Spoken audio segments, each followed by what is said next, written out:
Ini aku mulai bagian layar, Bang.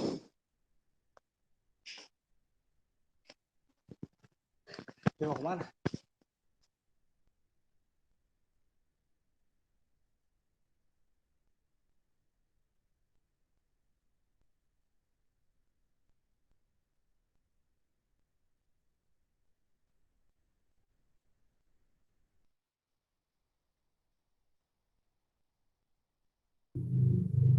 Halo teman-teman semuanya, selamat malam.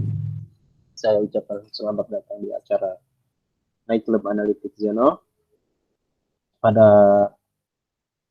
malam ini saya akan menjadi moderator. Nama saya Gema. Diskusi kita malam ini berjudul On the Nothing and the Rest of Analytic Philosophy yang akan dibawakan oleh Iman Nurdin atau N. Imanuddin atau juga biasa dipanggil Iman.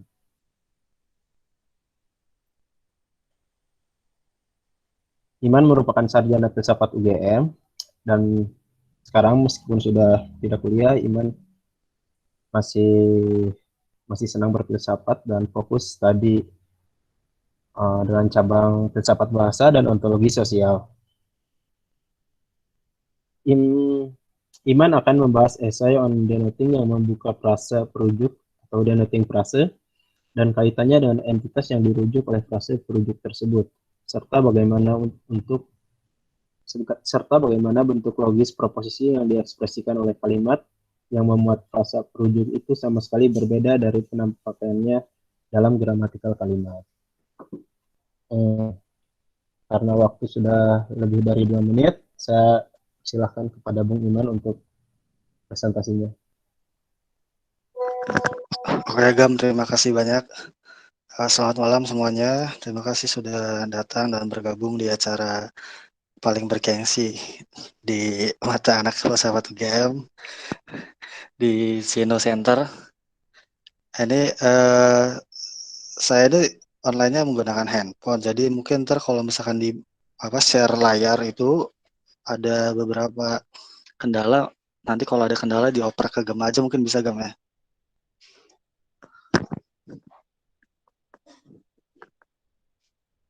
Nah, ini saya mulai.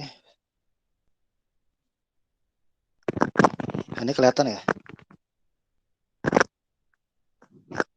Sudah kelihatan, Bung. Kelihatan nggak? Kelihatan nggak, Gem? Kelihatan, Bung. Sudah jelas. Oke, terima kasih. Baik, saya akan membahas sebenarnya tentang review esai dari yang ditulis oleh Bertrand Russell di tahun 1905 ya. Sebelum terma filsafat analitik atau filsafat kontinental itu muncul di perdebatan, apalagi perdebatan Twitter belakangan ini saya.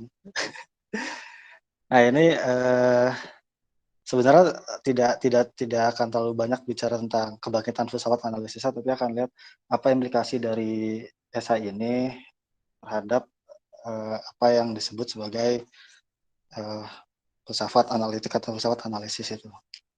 Jadi kita mulai.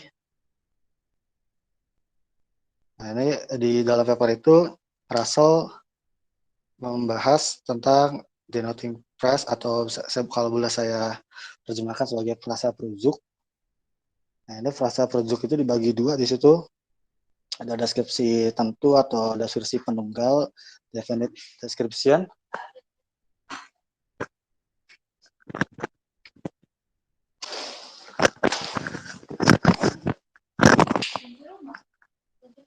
Wah, nggak lihat, Iman.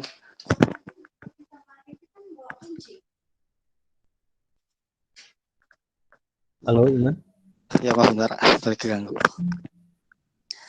Bisa lanjut? Ya, bisa lanjut, maaf.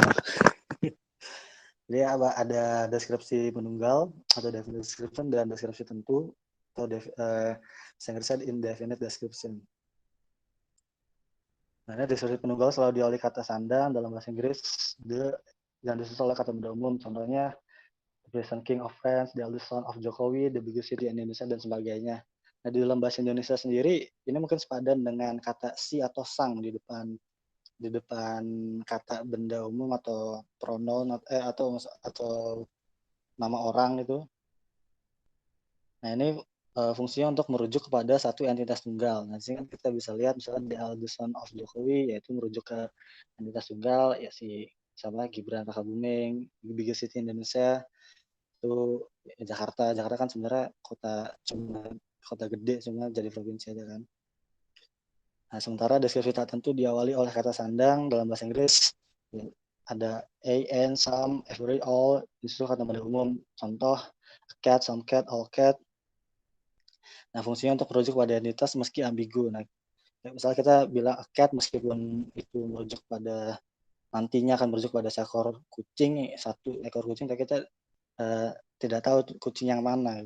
Beda misalkan kita bilang si musuh Jerry. Nah, itu kan artinya Tom, kita merujuk pada kucing, seekor kucing ya Tom. Sementara cat itu tidak merujuk persis pada satu entitas tunggal. Some cat, all cat jelas tidak merujuk pada satu entitas tunggal. Nah, ini frasa perujuk ini sebenarnya berada dalam satu keluarga besar bernama singular term. Di situ ada yang fungsinya memang sama-sama untuk merujuk kepada suatu entitas, baik tunggal atau ambigu. Nah, di situ ada frasa perujuk deskripsi penunggal, deskripsi tak tentu, ada nama, ada demonstratif seperti ini itu, kita kan merujuk ke sesuatu bisa katakan ini itu. Nah, itu semuanya sama-sama berfungsi untuk merujuk.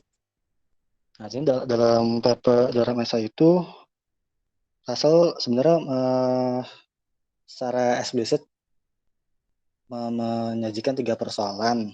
Jadi saya akan angkat salah satu aja, yaitu berkenaan dengan suatu kalimat yang mungkin bagi teman-teman di sini sudah akrab, tentang Raja Prancis saat ini botak. The present King of France is bald. Nah, sini kalimat ini tidak memiliki rujukan bagi subjek kalimatnya. Raja Prancis kan sekarang Prancis kan republik ya, tidak punya raja. Nah, ini bagaimana menilai kalimat yang memiliki yang memuat suatu subjek kalimat itu tidak punya rujukan. Nah, sama dengan kalimat Sultan Syarif bijaksana, kalimat tersebut adalah kalimat subjek predikat, tapi bedanya kalimat itu tidak punya rujukan. Sekarang dan semasa Russell hidup, Prancis adalah sebuah republik. Nah, kalau misalnya jika proposisi yang diekspresikan oleh kalimat Sultan Yogyakarta saat ini benar, ya Sultan Yogyakarta saat ini bijaksana. Gitu. Sementara jika proposisi yang diekspresikan oleh kalimat Raja Prancis saat ini benar, maka Raja Prancis saat ini botak. Ya, tapi nggak ada Raja Prancis saat ini.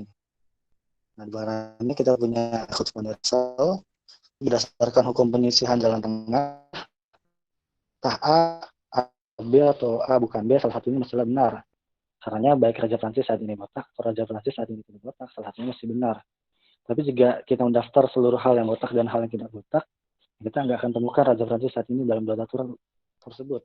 Nah, ini kata para Hegelian yang menyukai metode sintesis mungkin akan menyebutkan Raja Prancis saat ini memakai Hegel. Nah, itu Russell itu kan lucu sebenarnya. Nggak ada lagi ntar jokes di paper ini. Jadi sebenarnya kalau kita lihat paper ini isinya 30% bercandaan, 30% kesombongan dia, dan sisanya tentang argumennya teori dia itu, teori deskripsi itu. Nah, dengan tiadanya Raja Prancis saat ini, kelihatannya proposisi bahwa Raja Prancis saat ini botak adalah salah ya. Tapi jika itu salah ya harusnya negasinya benar ya. Bahwa Raja Prancis saat ini tidak botak itu benar ya.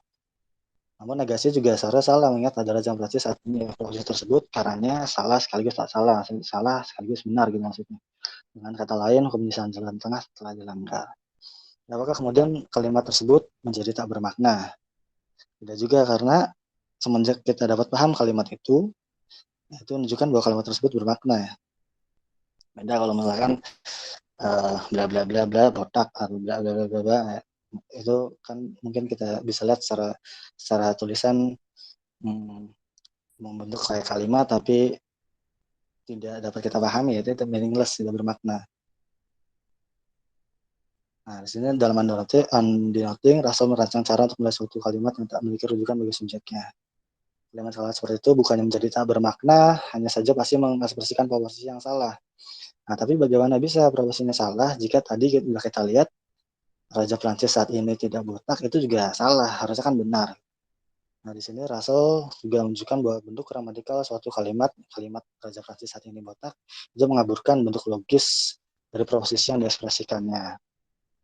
Nah, sebelum lanjut, karena kita akan bicara tentang kalimat serta ekspresi bahasawi pada umumnya seperti huruf, kata, frasa, klausa, dan lain-lain, kita perlu bedakan antara penggunaan dan penyebutan ekspresi bahasawi atau disebut distingsi sebut guna yang biasa dikenal ya use mention distinction itu. Jadi kayak misalnya ini ada kalimat, kita punya kalimat Yogyakarta adalah ibu kota provinsi.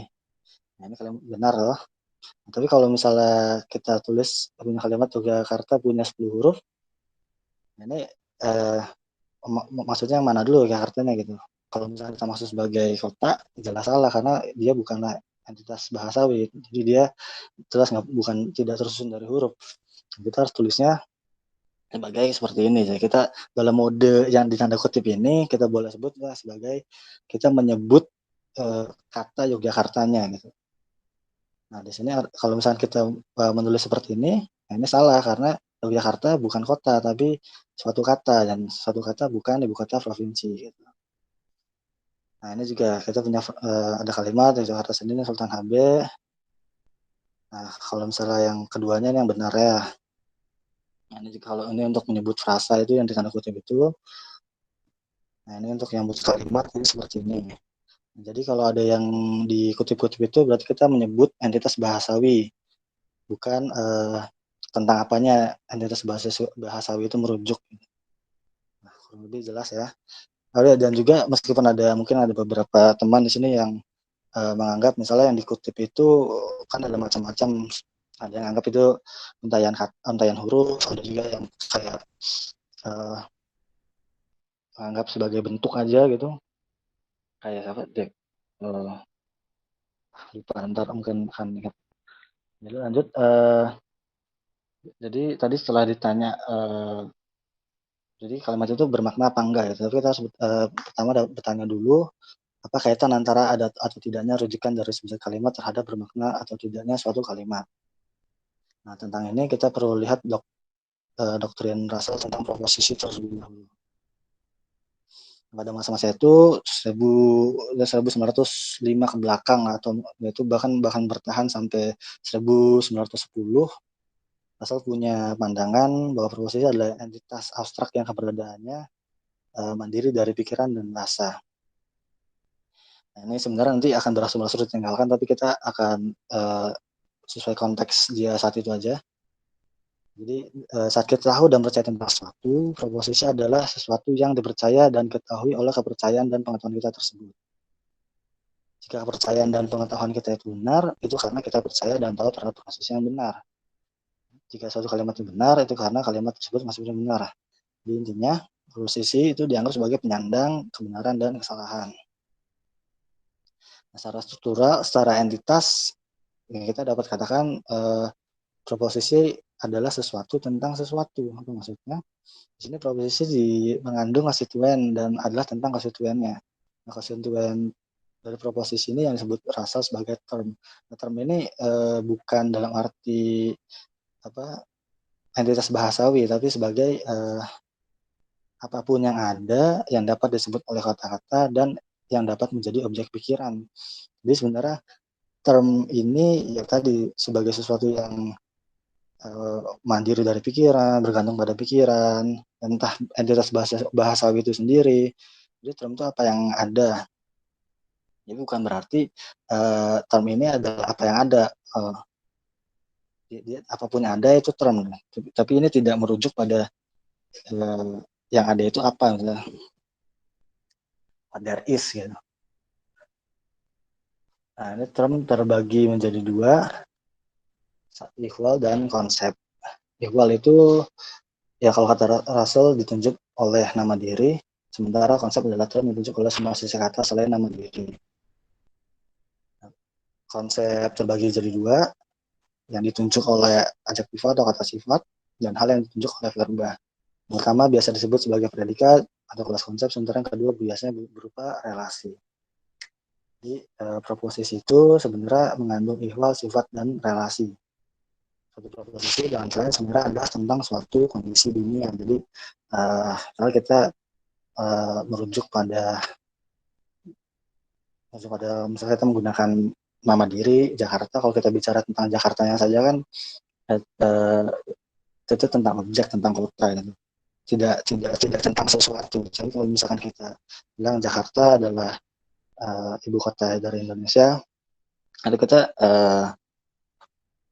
bicara tentang suatu kondisi dunia gitu, tentang state of affair, bahwa di dalam keadaan dunia Jakarta itu ibu kota Indonesia gitu. Sama kayak kita bicara tentang batu juga, kita tidak bicara tentang batu semata-mata batu, tentang objek itu, tapi kita bicara batu itu punya warna, batu itu menempati lokasi tertentu, batu itu berada di mana, dan segala macam. Nah, itu proposisi tentang seperti itu. Nah, tentang dalam hal proposisi adalah tentang konstituennya, bukan berarti suatu proposisi adalah tentang setiap term yang dikandungnya. Nah, sini proposisi punya apa yang disebut sebagai subjek logis. Subjek logis merupakan tentang apanya proposisi.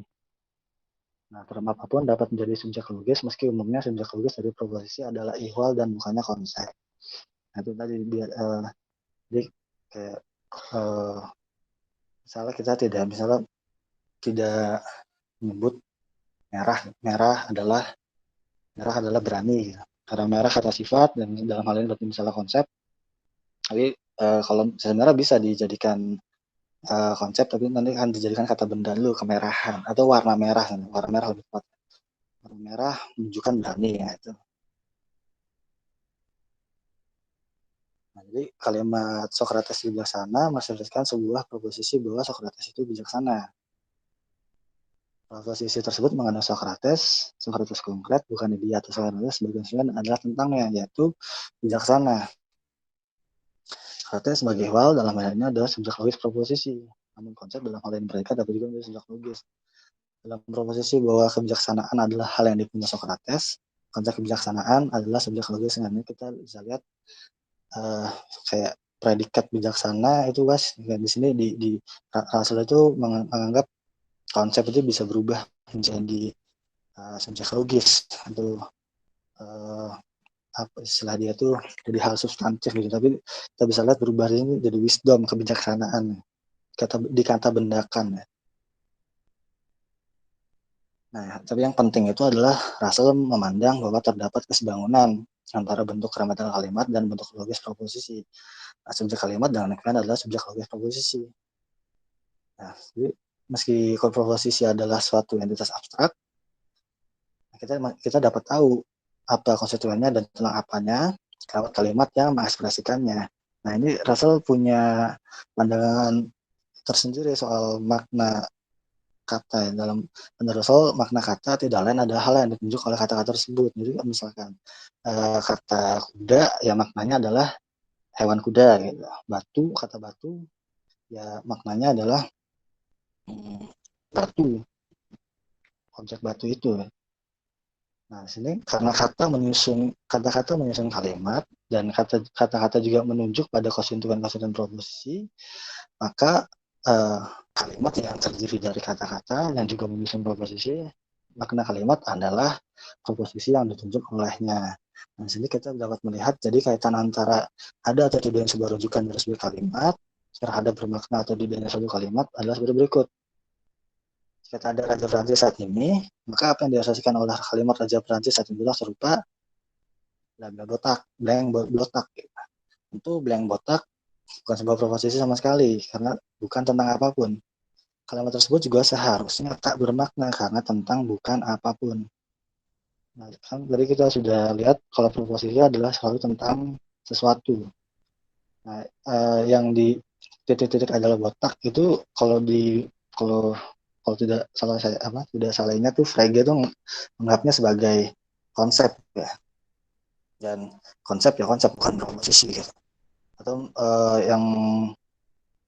Atau kita bisa juga sebut sebagai kalimat terbuka gitu. Biasa bentuk seperti ini adalah kalimat terbuka. Ntar biasa di situ diisi XX adalah botak. Tapi dalam hal ini yang dimaksud di sini adalah yang kita anggap seharusnya itu mengasumsikan proposisi, tapi karena nggak ada subjek logisnya, jadi saya gambarkan seperti itu gitu. Nah, tapi faktanya tuh kalimat Raja Prancis saat ini botak dan frasa rujuk Raja Prancis saat ini itu bermakna, sehingga seharusnya stand for something. Nah, sebenarnya Russell itu sebelum nulis On the Nothing punya konsepsi yang namanya The Nothing Concept. Nah, jadi kayak Raja Prancis saat ini itu merujuk kepada The Nothing Concept.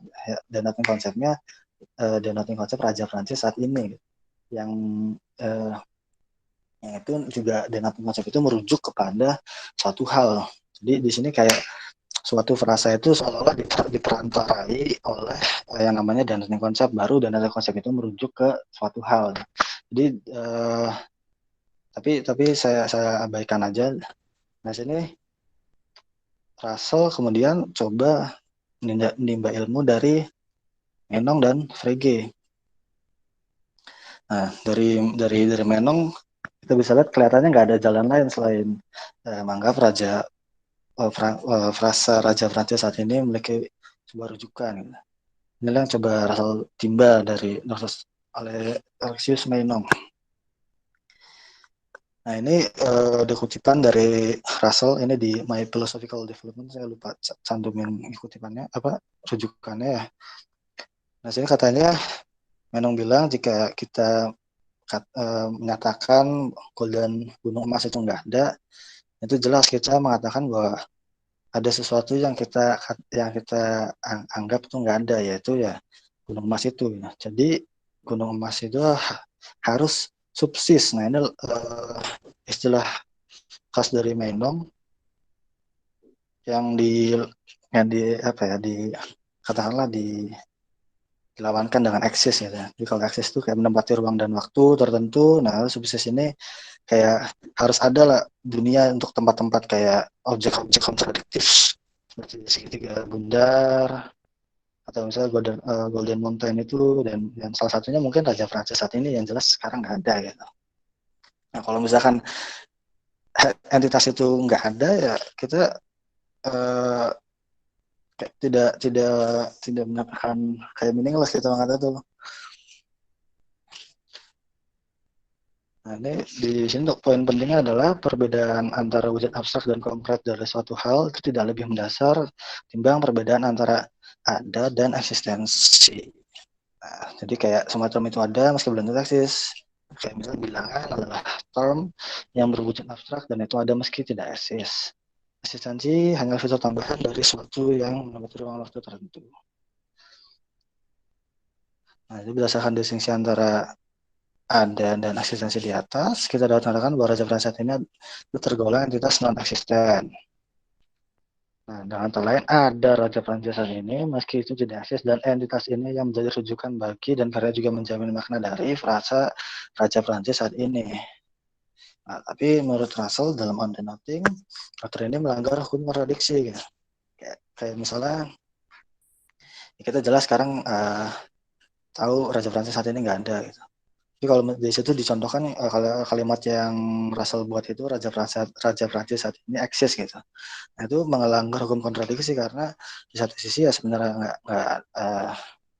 nggak ada, tapi sisi lain kita mengatakan ada, dan persis ketika kita mengatakan itu ada, kita mengandaikan uh, tadi entitas non eksisten Raja Prancis saat itu gitu. Jadi menurut Russell itu melanggar hukum kontradiksi gitu. Suatu ada sekaligus tak ada. Tapi yang lebih jelas ya kalimat ini dia bilang persegi bulat adalah itu bulat gitu. Persegi bulat itu bulat. Nah, jadi kan udah jelas itu persegi dan bulat itu ada, persegi bulat itu ada. Nah, terus kita predikatkan bulat. Jadi ya anggap aja sekaligus bulat sekaligus tidak bulat karena dia persegi gitu. Nah, jadi Russell ini langgar hukum kontradiksi. Nah, terus dia beralih ke Frege. Nah, Frege membedakan antara ini saya sengaja tulis artis supaya nggak rancu sama makna. Jadi membedakan antara scene dan rujukan dari suatu asumsi. Nah, jadi menurut Russell ini dapat terhindar dari pelanggaran hukum kontradiksi tadi karena berdasarkan teori Frege tersebut sebagai dipahami Russell, konstituen dari prosesi bukan entitas yang ditunjuk oleh suatu ekspresi bahasa, melainkan scene dari suatu ekspresi bahasa tersebut. Ya, kalau teman-teman ingat, lagi kan membagi dua dua jadi ada 3 elemen kan, ekspresi bahasawinya, terus ya scene-nya dan rujukannya gitu. Nah, terus yang dari menurut pemahamannya Russell, teori FAG ini suatu ekspresi bahasawi itu yang jadi proposisi, yang jadi entitas, yang di konstituen, yang jadi konstituen dari proposisi itu scene yang bukan si rujukannya gitu. Jadi di sini menurut Russell tersebut terhindar dari hukum kontradiksi. Nah, namun menurut pemahaman Russell juga dalam teori Frege tersebut, scene dari suatu ekspresi bahasa ini turut merujuk ke suatu objek. Nah, sebenarnya kan scene ini adalah apa ya istilahnya itu, mode of presentation gitu. Jadi cara cara cara dihadirkannya objek, ya maksudnya rujukan itu. Nah, ini juga kayak kalau misalnya kita bisa menghadirkan cara modus presentasinya, berarti ya seharusnya ada objeknya di situ gitu. Menurut Russell seperti itu. Jadi doktrinnya akan mengesulitan saat satu ekspresi bahasawi atau frasa berujuk tak memiliki rujukan nih.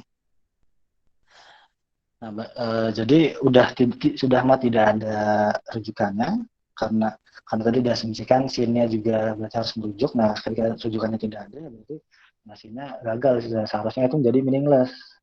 Tapi menurut Russell kalimat semacam itu maksudnya yang kayak Raja Prancis saat ini otak dan uh, dan yang subjeknya itu tidak bisa merujukan, itu ya seharusnya nggak nonsens, semenjak itu jelas salah gitu. Nah, kalimat tersebut nyatanya bermakna karena penilai kebenaran, yaitu bernilai salah. Nah, masalahnya sekarang Russell setelah menolak doktrin Meinong dan setelah menolak Frege, ini Russell harus bisa menjelaskan bagaimana frasa tersebut meskipun tidak memiliki rujukan, tapi telah berkontribusi terhadap kalimat Raja Prancis saat ini botak, dan menunjukkan bagaimana proposisi yang diekspresikannya itu salah, dan menghindarkannya dari hukum pelanggaran, hukum penyisian jalan tengah itu gitu. Jadi Russell tunjukkan ya proposisi yang ditunjukkan, yang diekspresikan kalimat tersebut yang salah, tapi harus tunjukkan juga negasinya harusnya benar gitu, bukannya salah kayak yang di awal tadi. Nah, ini cara Russell itu pertama-tama yang membuang makna frasa perujuk. Nah, cara yang dilakukan Russell adalah justru dengan menolak adanya makna dari suatu frasa perujuk.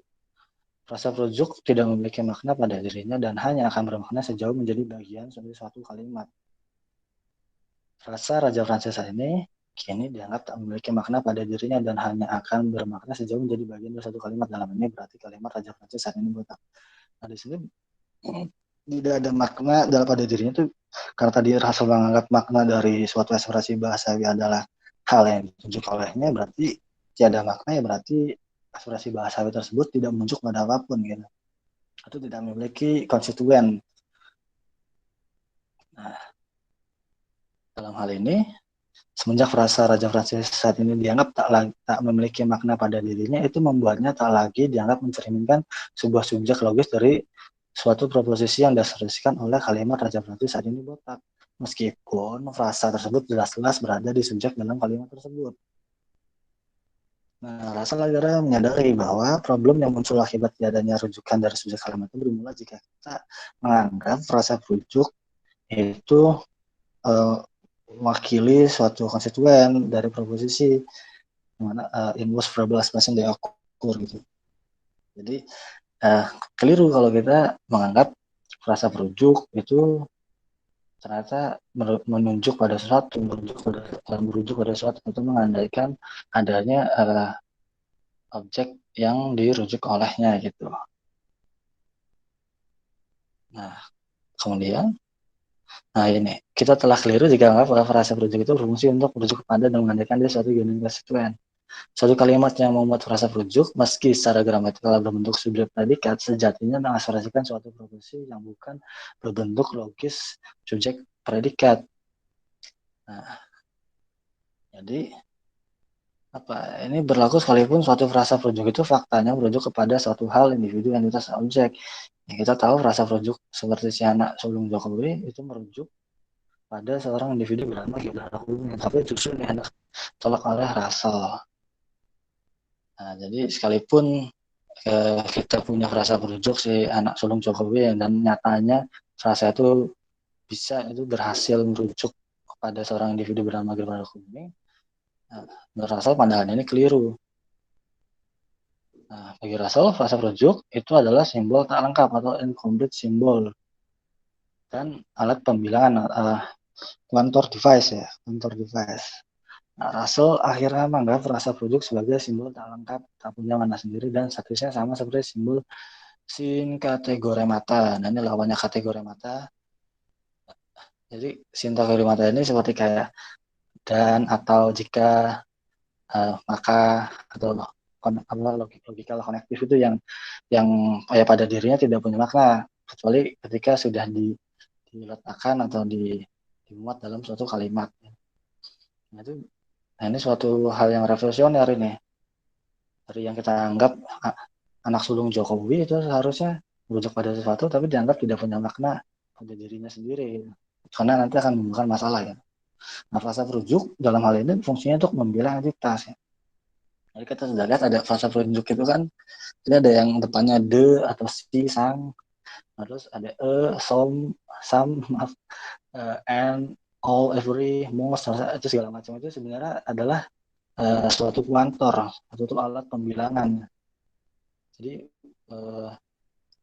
ini kalau misalkan ini ternyata, nah ini yang menurut Russell itu misalkan ada kalimat the present king of France is bold, itu kalimat subjek predikat ini mengekspresikan proposisi yang bentuknya seperti ini. Terdapat X, demikian rupa sehingga X adalah raja Prancis saat ini, dan untuk setiap Y adalah raja Prancis saat ini, Y dan X identik dan X botak. Nah, ini luar biasa tafsir Russell. Nah, ini kalau dalam simbol logika predikatnya, catatan pertama itu seperti ini ya. Raja saat ini. Nah, jadi raja ini pentingnya di deskripsi penunggal ini kan the present King of France ini kan deskripsi penunggal kan ya, deskripsinya ini mengandaikan ada ketunggalan gitu, uniqueness. Nah di sini dalam proposisinya itu perlu adanya suatu pengidentikan antara Y dan X. Nah Y-nya sendiri pun di sini dibuat universal, jadi tak satu pun selain X adalah raja Prancis saat ini. Jadi satu-satunya raja Prancis saat ini yaitu ya si X itu gitu. Nah jadi negasinya di sini adalah tak satu pun X demikian rupa sehingga X adalah raja Prancis saat ini, dan untuk sapi adalah raja saat ini, Y dan X identik sementara. Di sini negasinya itu kita taruh depan. Nah tadi kan yang awal itu kan dianggap melanggar hukum penyisian jalan tengah gitu, karena udah mah si proposisinya salah terus negasinya juga harusnya kan benar, tahunya salah juga gitu. Nah di sini terlihat bahwa proposisi yang diekspresikannya untuk proposisi yang pertama, yang ini itu salah, nah negasinya kan harusnya benar. Nah negasinya benar karena tak satu pun X demikian rupa sehingga X adalah referensi satu ini bla bla bla bla bla. Nah demikianlah menurut Russell hukum penyelesaian jalan tengah tak dilanggar dan Raja Prancis saat ini tidak pakai wig. Nah, seperti itu. Nah, kemudian bagaimana? Tadi kan kita sudah yang deskripsi penunggal. Bagaimana nasib dari indefinite description atau frasa perujuk lainnya yang depannya ada huruf. Ini seorang raja botak itu kan yang itu ya. Nah, di sini terdapat X dan bahkan sehingga X adalah raja dan botaknya tidak mengandaikan suatu keunikan, tidak beda dengan ini. Nah, untuk yang semua bentuknya Nah, untuk step X, jika X adalah raja, maka X itu botak gitu. Ini kurang adalah nih. Nah, jadi menurut Russell, frasa-frasa perujuk ini, deskripsi penunggal dan deskripsi tertentu ini, jika mereka sudah termuat dalam satu kalimat, meskipun kalimatnya itu berbentuk subjek predikat, nah itu tidak mengekspresikan proposisi yang bentuknya juga subjek predikat, tapi suatu kalau yang ini kan berarti kalimat eksistensial. Kalau yang ini eksistensial, yang ini universal gitu. Nah ini ternyata berlaku tidak sebatas pada frasa perujuk saja, tapi kan tadi di awal sudah bilang bahwa frasa perujuk itu kan dalam suatu keluarga besar singular term. Salah satunya itu ada nama. Nah, nama ini kan biasa kita gunakan untuk merujuk sesuatu gitu. Misalnya tadi Gibran Rakabuming segala macam, Gibran Rakabuming adalah bla bla bla, atau Bertrand Russell adalah seorang filsuf Inggris ya. Atau Bertrand Russell itu botak gitu kan. Ini kan sama aja, tapi beda dia nama, dan di nama itu tidak memiliki konten deskripsi gitu. Jadi kita misalnya ada orang tidak tahu Russell itu siapa, harus bilang Bertrand Russell itu botak. Ya terus gitu, Russell itu siapa gitu. Russell ya Russell. Jadi kan kalau misalnya kita bilang seorang raja gitu, ya, meskipun kita tidak tahu siapa, tapi yang jelas kita punya pengetahuan gitu bahwa itu ada raja itu botak gitu. Meskipun tidak tahu itu siapa, entah Philip atau siapa gitu kan. Nah ini untuk berlaku ke nama karena bagi Russell nama itu adalah pendekan atau abbreviation dari deskripsi penunggal. Nah misalnya di sini Bertrand Russell adalah seorang jenius, ini kita bisa uh, parafrasakan. Nah ini Bertrand Russell itu sebagai penulis On the Nothing. Sebenarnya enggak, jadi nama itu punya banyak deskripsi apa ya, parafrasean deskripsi penunggalnya gitu. Bertrand Russell ya kita bisa parafrasekan sebagai penulis On the Nothing, atau Bertrand Russell itu sebagai filsuf atau pendiri filsafat analitik, sang pendiri filsuf analitik ya gitu. Bertrand Russell si filsuf yang punya istri banyak, nah kan itu juga merujuk ke Bertrand Russell. Nah ini kemudian karena di sini jadi deskripsi penunggal, karena ini adalah pada dasarnya deskripsi penunggal. Nah ini sebenarnya tidak merujuk, tapi tadi juga mengkuantifikasi atau membilang. Jadi Bertrand Russell di sini juga sebenarnya bukanlah apa ya, pseudo nama gitu, pseudo proper name. Nah, kalau kita ini proposisi yang diekspresikannya adalah jadi sama aja kayak yang tadi, terdapat X di menurut, sehingga X adalah penulis on the nothing, dan untuk semua Y adalah penulis on the nothing. Y dan X identik, dan X adalah seorang jenius. Nah, ini kayak gini. Untuk P-nya itu kan penulis on the nothing, J-nya juga penulis jenius. Nah, di sini terus apa sebenarnya apa sih, kenapa berpengaruh banget gitu. Nah, di sini kalau di kata lain yang di on what there is di sini. Jadi cara Russell ini, teori deskripsi Russell ini itu yang tadinya kita mengubah beban referensi yang tadinya pada suatu deskripsi penunggal atau frasa rujuk atau bahkan nama, itu kemudian diambil alih yang biasa disebut, yang diambil alih oleh apa yang disebut oleh para logikawan itu sebagai variabel terikat, seperti something, nothing, dan everything. Atau kalau misalkan ini kan sebenarnya terdapat sesuatu dan kedua kayak something itu kan kayak sini terdapat something, sehingga something terus dan semua, kan everything ini something. Nah jadi kayak variabel-variabel ini sebenarnya itu kalau boleh di ini sebut sebagai something everything bla bla bla. Nah juga kata Quine juga di sini, teori deskripsi Russell ini juga berhasil mengusir objek-objek yang tadi undang ya, unwelcome object kayak The Golden Mountain, terus segitiga bundar, terus apa Atlantis misalnya gitu. Nah, Super Semar gitu. Nah, itu sebagai objek-objek yang tak diundang lah, kita usir-usir. Itu Occam Razor gitu. Kalau misalnya bisa cukur Occam, kita menyisir, mengekonomiskan ontologi kita. Tidak perlu ada objek-objek seperti itu. Dengan beban objektif rujukannya itu dipindahkan ke X tadi, ke variabel X itu. Nah, makanya si Quen di sini juga kan bilang, saya nggak tulis kan, ada berarti adalah nilai dari variabel gitu.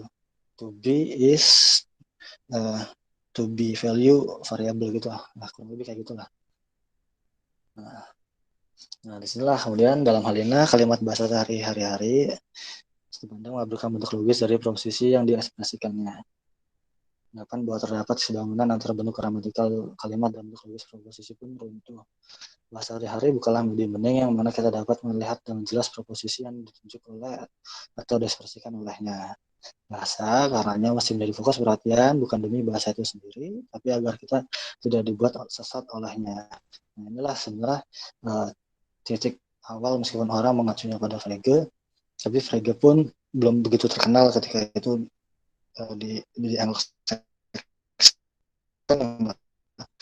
Nah, inilah fajar dari filsafat analisis bahasa. Itu begitu. Nah, selesai. Sudah, jawab. Oke, presentasi yang sangat menarik dari Bung Iman. Sekarang masuk bagian tanya jawab. Jadi dipersilakan untuk para partisipan untuk memberikan pertanyaan kepada Iman. Baik itu tanggapan atau pertanyaan atau sanggahan atau apa. Saya persilakan.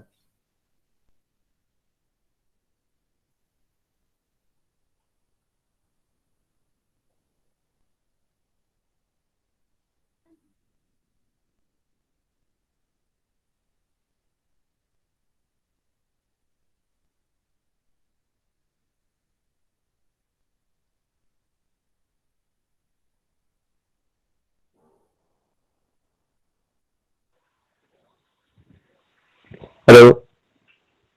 Oh ya, silakan Romo. Anu sih belum ada pertanyaan, masih mikir. Cuma apresiasi aja sih karena aku berapa kali baca on the noting ya. Ya paham secara garis besar, tapi tadi tuh mantap banget sih anunya apa namanya penjelasannya Iman. Cuma apresiasi aja, keren banget barusan. Udah sih masih mikir lagi pertanyaannya. But thank you Iman. Thank you Mas Daniel.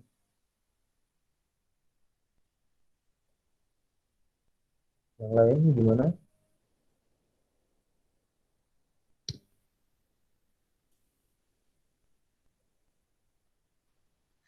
Ya tuh ada yang nanya tuh. Dari siapa ini? Lavi. Oh ya, bisa. Ya, saya bacakan ya pertanyaannya, Mas. Ya, silakan.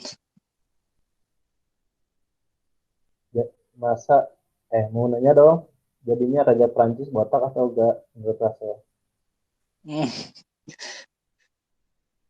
Oh ini pertanyaan sesi belum pertanyaan. Iya, itu yang atasnya dulu. Gak apa-apa, sesi dulu, pertanyaan sesi dulu.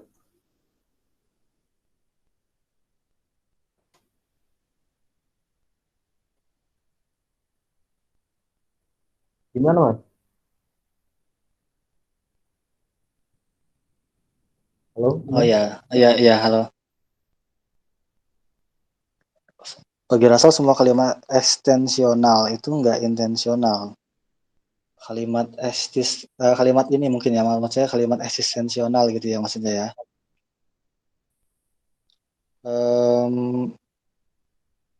Intensional ini apa dulu, Wafi, maksudnya? Apa intensional dalam arti yang di bahasa Inggrisnya itu intent S pakai S atau yang T gitu? Tapi kayaknya yang pakai S ya. Kalau misalnya begitu, semua kalimat eksistensional itu Ya silakan Mas Sofi mau Oh ya, Pak Umi. ya. iya makasih Mas.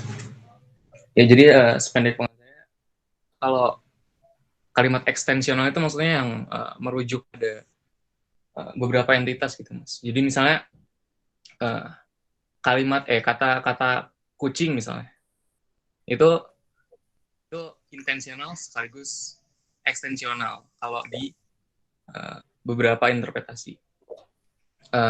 Intensionalnya apa? Intensinya misalnya lembut dan lucu misalnya. Nah, ekstensinya itu misalnya kucing Persia, kucing Anggora gitu-gitu. Jadi kalimat ekstensional itu yang merujuk tadi sih. Gitu, Mas. Oh, kalau begitu, misalnya maksudnya begitu, ya itu memang udah dua jenis pertanyaan yang berbeda toh. Tapi kalau misalkan dilihat dari hubungannya, mungkin semakin apa istilahnya itu kan metafornya itu semakin dalam intensionalnya, terus semakin tebel deskripsinya, nah itu semakin sempit ruang ekstensinya gitu. Artinya kalau kita memberikan deskripsi yang tebal, nah itu akan akan semakin merujuk kepada sedikit entitas gitu. Bahkan mungkin cuma merujuk pada satu entitas.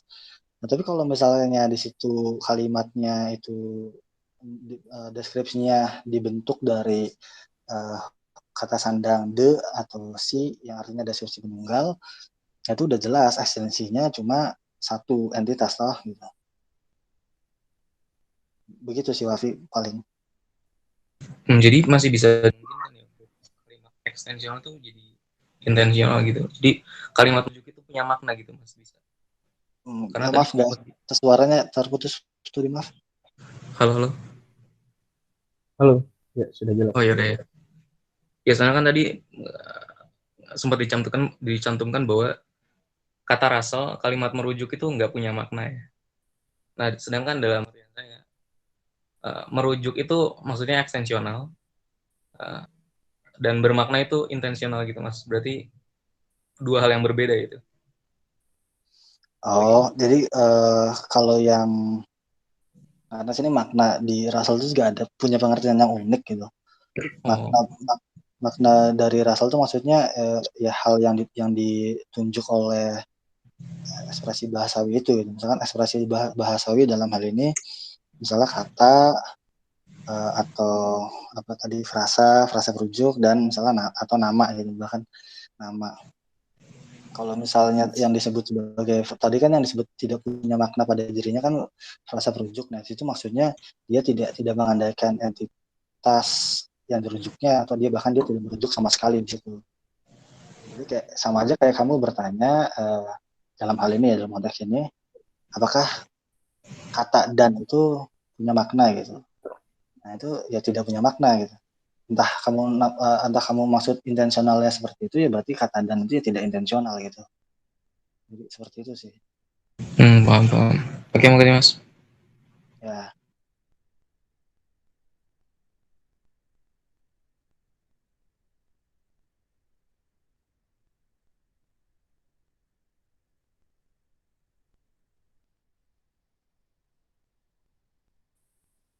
Pertanyaan Sosiawan Permadi mau dijawab gak, Man? Oh, kalau itu ya dia udah nggak botak apa gondrong, soalnya kepala udah hilang sos. Itu jawabannya kamu. Dia tidak punya kepala, kayak nggak tahu nih. Nambahin sedikit boleh nggak? boleh. Boleh. Nggak, sekalian nanya juga Raja Prancis itu botak apa enggak, kalau botak kalau nggak botak pakai obat apa, penasaran juga kan soalnya. Tapi nambahin sedikit tadi jawabannya Mas Iman ke Mas Wafi, itu si Russell ini nih punya semacam teori denotasinya Russell itu tuh maknanya memang dihabiskan di objek yang ditunjuk, Mas. Jadi bukan tidak tersimpan di pikiran kita, tapi memang sudah keluar semua. Jadi tadi misalnya merujuk kucing, terus ada di konsepsi ke belakang kan, karena pian ini dalam hal ini intensional, itu punya bentuk bulu yang halus atau apalah yang dalam hal ini kucingnya bagus warnanya putih gitu. Tapi kalau si Russell karena bentuknya denotasional seperti ini, dia habis di luar semua. Jadi saat bilang kucing terserahmu itu halus apa enggak, itu pendapat orang masing-masing, tapi itu yang dimaksud. Jadi maknanya habis di luar. Udah nggak peduli apa yang ada dalam pikiran kita, punya ada di luar. Terus menanya lagi ke Mas Iman perihal Russell punya punya kapal ya. Itu kenapa sih Russell ngomongin kapal, Mas? Saya nggak paham deh di bagian situ. Bisa dijelaskan nggak untuk Mas gimana? Gimana? Iya, itu lucu sih. Itu lucu juga tuh. Jadi apa kata ceritanya gitu kan ya. Ceritanya itu katanya dia aku punya teman gitu. Enggak, bukan ding. Ada seseorang terus datanglah dia ke yang punya yacht gitu. Kapal gitu lah, kapal aja ya, yacht, kapal yacht gitu. Orang tuh bilang, "Oh, gua pikir kapal lo eh, lebih gede dari ini gitu." Terus si orangnya bilang, "Enggak, kapal gue enggak lebih gede dari ini." Terus kapal lo yang mana? Jadi itu apa sih scoop kan masalah lingkup ya. Itu sekaligus yang ditanya sama Inu tuh. Sejujurnya juga aku kurang ngerti sih, no. Jadi kayak mungkin eh Sosi mungkin ngerti tentang scoop itu atau mungkin kamu sendiri bisa jelasin ke temen. Sejujurnya emang aku kurang ngerti di bagian scoop itu. Maka tadi seharusnya kan waktu aku tadi jelasin yang bagian negasinya itu kan Russell sebenarnya ada dua interpretasi, toh. Tetap ada dua interpretasi gitu. Yang tak satu pun X demikian sehingga X adalah Raja Prancis bla bla bla bla terus akhirnya kan X butak gitu. Nah ada juga yang interpretasi tetap negasinya taruh di belakang gitu. X jadi di depannya itu tetap terdapat X di manuka bla bla bla bla bla terus X di belakangnya X tidak botak. Nah itu kan ada dua interpretasi itu tapi Russell meskipun yang natural itu interpretasinya tapi Russell milih yang interpretasi tak satu pun X sehingga ya uh, itu negasi yang benar yang itu gitu. Atau mungkin Mas Martin, Bung Martin bisa komentar soal scoop gitu, naruh naruh scoop buat scoop itu paling.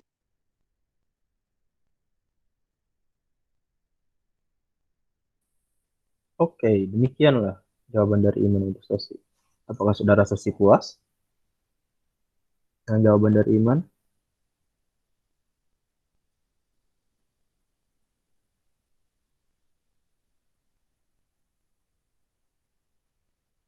Halo Sos?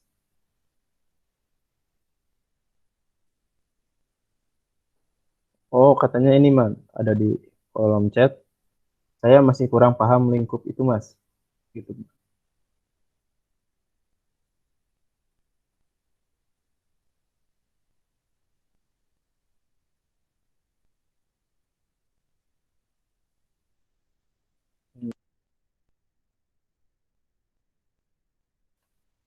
Mungkin Mas Martin bisa bantu jelasin.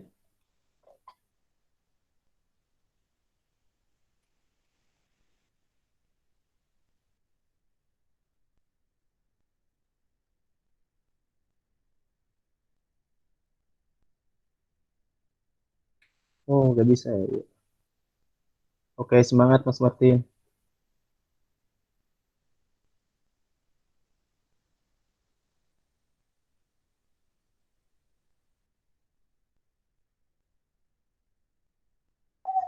Halo, halo Mas Man. Jadi kalau menurut Ya Mas halo Man, Mas. ya pada contohnya yang Yah itu kira-kira maksudnya apa ya saat seseorang yang tadi pakai contoh apa pakai yang Mas menjelasin apa yang dalam pikirannya itu nggak lebih apa lebih besar daripada yang di luarnya. Apa maksudnya di sini skop lingkupnya itu ada pelingkupan terhadap konten pikiran dan existing objeknya apa real objeknya di luar apa kira-kira seperti itu maksudnya Mas. Kalau menurut Mas Iman ya?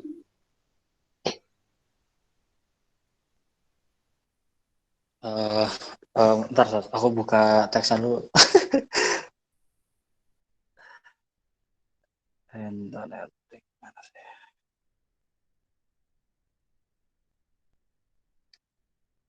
Kalau ini belum dibaca juga sih. Tapi kalau misalnya seingatku ya itu kan bicara scope itu kan bicara tentang bound variabelnya gitu. Jadi si variabelnya si x itu atau somethingnya itu nanti eh, kena kena di kuantor yang mana gitu kan. Kalau misalkan kalau pemahamanku ya kalau waktu baca-baca itu Jadi bukan soal pikiran kita di mana sih itu, tapi proposisi yang diekspresikannya itu, nah itu dan variabel yang termuat di situ itu berada di lingkup bagaimana lingkupnya gitu. Dalam arti di dekat kuantor yang mana gitu. Kayak gitu juga sih, kayaknya kurang paham juga sih. Mana teksnya nih yang lain nih. Kayak gitu paling Ini kalau dengan gagasan-gagasan yang belakangan itu mirip kayak gagasannya Dere Dedisto nggak Mas menurut Mas Iman? Jadi kayak ada peletakan kuantor ini juga menentukan apa namanya cara pemaknaan terhadap kalimat jadi seperti gitu. Bagaimana menurut Mas Iman?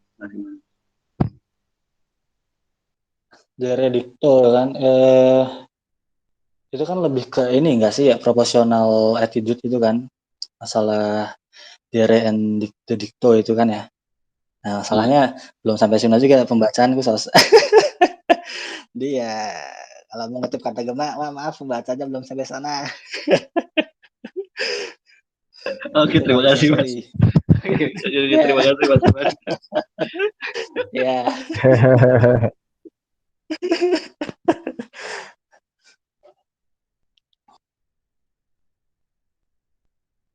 Oh iya bener, lupa disampaikan tadi. Ya iya Romo. Jadi kan baru kemudian sekitar 22 tahun kemudiannya itu 1927 ya. Saat Frank Ramsey kan yang mati muda itu bilang jadi Mas on the nothing itu dibacain dulu dong itu apa? pertanyaannya, saya nggak ngeliat chat soalnya. Bisa dibacain dulu gak pertanyaannya? Saya nggak ngeliat chat, mungkin Mas moderator. Oh iya, jadi Romo Diar bertanya apakah analisis bahasanya Russell ini memiliki implikasi metafisik terhadap rujukan atau implikasinya hanya terbatas pada bahasa gitu. Nah, tadi jadi teringat tadi saya lupa nantumin juga waktu Frank Ramsey bilang teori deskripsi itu teori yang terkandung di On the Nothing ini tadi yang menganalisis tentang depresi penunggal dan segala macam itu disebut sebagai paradigma filsafat kan. Itu sebenarnya pas saya cek itu ternyata kan itu kutipannya itu cuman di catatan kaki doang, ternyata nyebut itu, kirain tuh ada penjelasannya, jadi saya nggak tahu penjelasannya apa. Sampai akhirnya terus nyari-nyari ya ini beberapa penafsir sih bilang tadi karena berhasil mengusir objek-objek tadi undang gitu secara metafisis kayak tadi.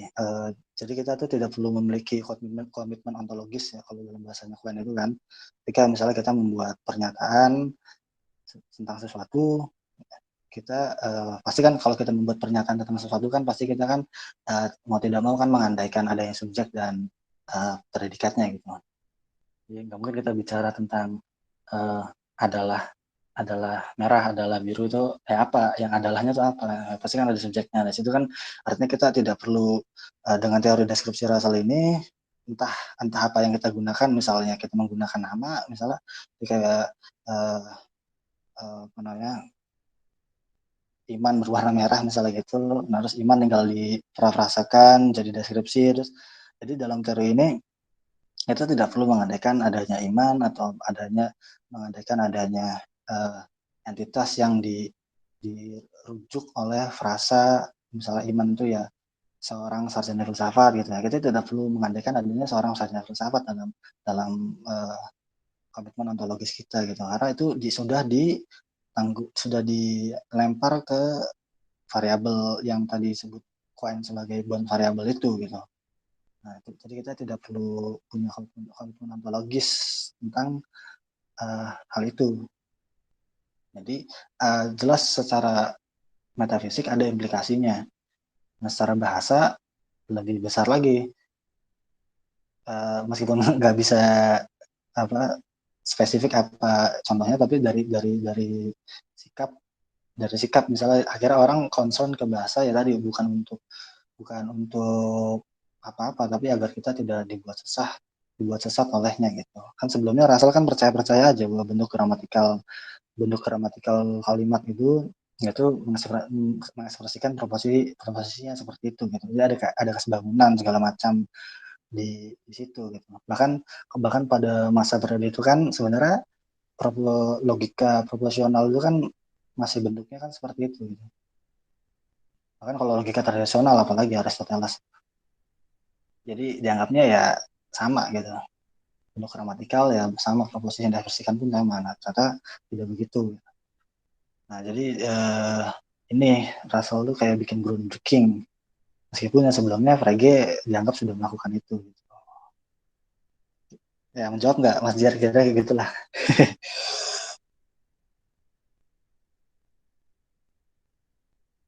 Terima kasih untuk jawaban yang jelasnya, Mas Iman. Dari yang lain mungkin akan bertanya. Ada yang ingin bertanya? Iya, Romo mau bertanya sekali lagi. Boleh open mic? Boleh, Romo. Oke, makasih jawabannya Iman. Clear banget sih. Cuma jadi kepikiran implikasi lebih jauhnya gitu. Biasanya kan kalau di pertanyaanku lebih ke metafisik yang basic dan general tentang realisme anti-realisme. Penasaran aja, apakah sampai ke sana gitu.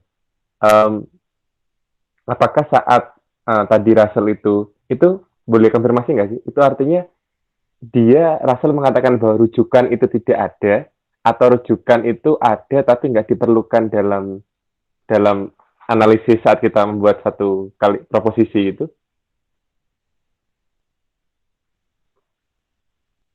Itu Romo pertanyaannya. Konfirmasi dulu sih. Jadi rujukan itu nggak ada atau iya. Rujukan itu ada, rujukan ada gitu. Udah konfirmasi nih, ada. Oke. Oke. Sorry. Jadi aku kira tadi kan rujukan tuh kayak nggak ada.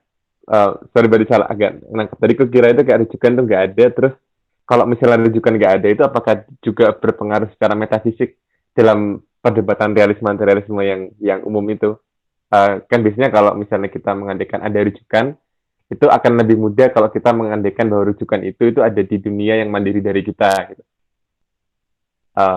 Jadi kalau nggak ada kan kayak tadi aku mau tanya apakah Russell ini juga at some point dia itu kayak mengendorse antara jalan tengah antara realisme dan idealisme di zaman itu kan, karena kan nggak mungkin idealis ya karena Russell waktu itu menolak Hegel. Tapi kalau misalnya kayak gitu, Iman, kira-kira dalam posisi realis dan anti-realis itu posisinya Russell itu dia mengafirmasi ada yang dunia mandiri dari pikiran nggak sih? Apakah itu apa namanya? Apakah teorinya tentang itu bagian dari analisisnya ini atau itu harus dibangun dari argumen yang berbeda dari analisis bahasnya tentang yang ini? Thank you, Iman. Oke, Romo. Oke, coba aku jawab ya. Oh ya, mungkin tadi yang belum di statementkan itu, pemahamanku adalah Russell ini akhirnya meringkus semua ekspresi bahasawi yang kita punya untuk merujuk sesuatu itu. Jadi semuanya tuh diringkus ke dalam deskripsi gitu. Jadi baik nama kecuali satu nanti ya, dari nama, sekalipun nama itu yang bukan deskripsi itu bisa diparafrasekan ke deskripsi, deskripsinya itu jelas, dan ya itu apalagi kan kita kalau mau merujuk sesuatu itu kan kalau tidak menggunakan nama ya menggunakan frasa rujuk gitu kan, karena kan nama pun itu sudah diberangus gitu, terus dijadikan deskripsi, dan ketika sudah dijadikan deskripsi terutama deskripsi penunggal, nah situ kita nggak perlu mengandaikan rujukan gitu kan, tidak perlu rujuk langsung ke objeknya, itu diambil alih oleh bound variable tadi. Artinya kita tidak punya ituan langsung ke subjek dan predikat, tidak punya ekspresi langsung gitu yang punya bentuk ekspresi langsung yang bentuknya subjek predikat. Nah, tapi ada satu yang kemudian jauh setelah on the nothing itu dia sebut sebagai demonstratif sih sebenarnya. Jadi satu-satunya yang sahih dia sebut sebagai nama diri itu atau disebut sebagai logical proper name ya disebut itu hanya kata ini dan itu. Jadi ini dan itu kenapa? Jadi kalau misalnya kita bilang ini merah, nah itu memiliki kelangsungan ke kita gitu. Jadi itu ininya itu ya subjek apapun itu, dan ketika kita bilang ini tapi ininya nggak ada itu otomatis meaningless gitu. Entah kita edan atau mungkin ya ini atau mungkin edan pun melihat kalau dia skenario kan tetap ada objeknya gitu. Artinya demonstratif ini itu satu-satunya yang secara logis menempati subjek logis proposisi gitu. Kan ini merah gitu, ini bundar, ini gunung apa segala macam entah benar atau enggak, tapi harusnya selalu benar gitu. Karena kalau misalkan nggak ada itu otomatis meaningless gitu. Nah, jadi kalau misalkan mau dibilang ada rujukan itu ya itu mungkin artinya rujukan yang benar-benar paten, rujukan itu kita menggunakan ekspresi ini itu demonstratif itu.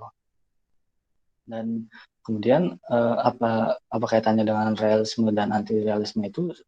Kalau misalnya aku secara epistemologis atau maupun metafisis ya, Russell itu sejauh pembacaanku ya, belum jauh-jauh banget, itu kadang berubah-ubah kan standing position. Yang pertama itu dia punya doktrin namanya kan acquaintance, tentang doktrin pengenalan gitu. Nah ini bisa ditafsirkan secara empiris ataupun enggak gitu. Jadi, misalkan kita lihat objek, terus misalnya ada di contohnya dia itu ada dua orang gitu. Yang satu orang itu ditunjukin sesuatu, terus diambil lagi, terus tunjukin lagi, kalau dia masih tahu gitu kalau itu identik, berarti dia sebut sebagai kenal terhadap objek itu gitu. Nah, itu disebut sebagai pengenalan. Nah, pengenalan ini tidak mesti ya objek empiris atau material, atau mungkin ada mandiri di luar pikiran. Objek-objek kayak abstrak, bilangan, segala macam itu juga dianggap kalau misalnya kita kenal itu, ya kita punya pengetahuan tentang itu gitu. Nah, itu secara epistemologinya gitu mungkin. Tapi secara metafisik, secara ontologis, aku kurang tahu sih kalau dia itu apakah berposisinya sebagai realis dalam arti menganggap ada sesuatu mandiri di luar pikiran, setelah dia itu sendiri menganggap akhirnya nanti itu menganggap satu-satunya pengetahuan kriminalisasi itu kan apa sense datum gitu. Jadi kayak apa ya? Jadi kayak yang kita tahu adalah citra-citra tentang itu gitu. Bahkan materi aja dia pikir kayak kita tidak punya akses langsung ke materi. Kita tahu tentang sense datum yang kita terima itu. Jadi begitu kayaknya Romo.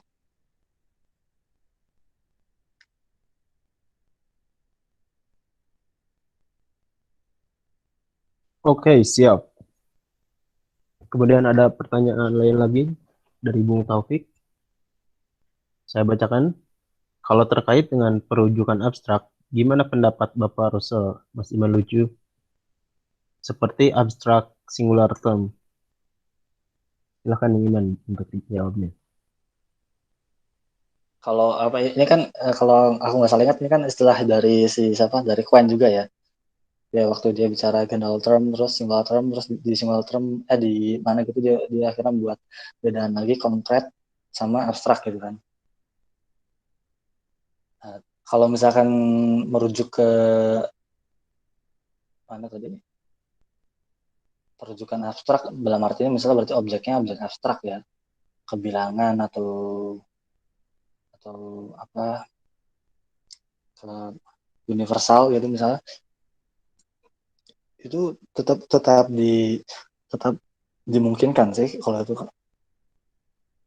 tergantung mungkin kalau misalkan Mas Taufik mau contohkan kalimat gitu, misalkan apa yang dimaksud dengan rujukan abstrak itu seperti apa dulu kira-kira gitu Mas Taufik.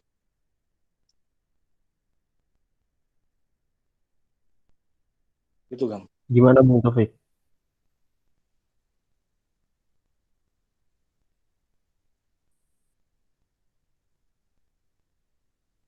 Ini Mam, kebenaran itu Iya, baik. iya. Keberanian tuh baik. Udah kayak ini slogan Iya, KPK ya. Keberanian tuh baik. Ya dalam arti ini berarti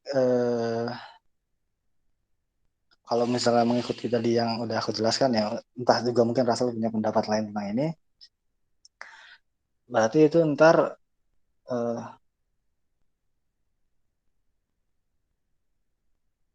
entitas abstrak ini kan ini karena sudah dijadikan apa, sudah dijadikan kata benda ya keberanian. Nah itu tetap berarti ada yang merujuk ke situ. Jadi terdapat X demikian rupa sehingga X adalah keberanian. Terus dan Y adalah keberanian, Y dan X identik dan X baik gitu. Jadi kan X-nya itu jadi yang kita kita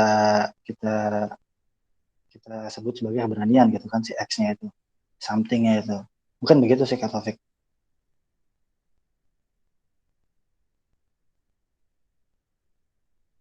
Atau mungkin maksud pertanyaannya yang lain. Gimana Bung Taufik? Ada tanggapannya lagi?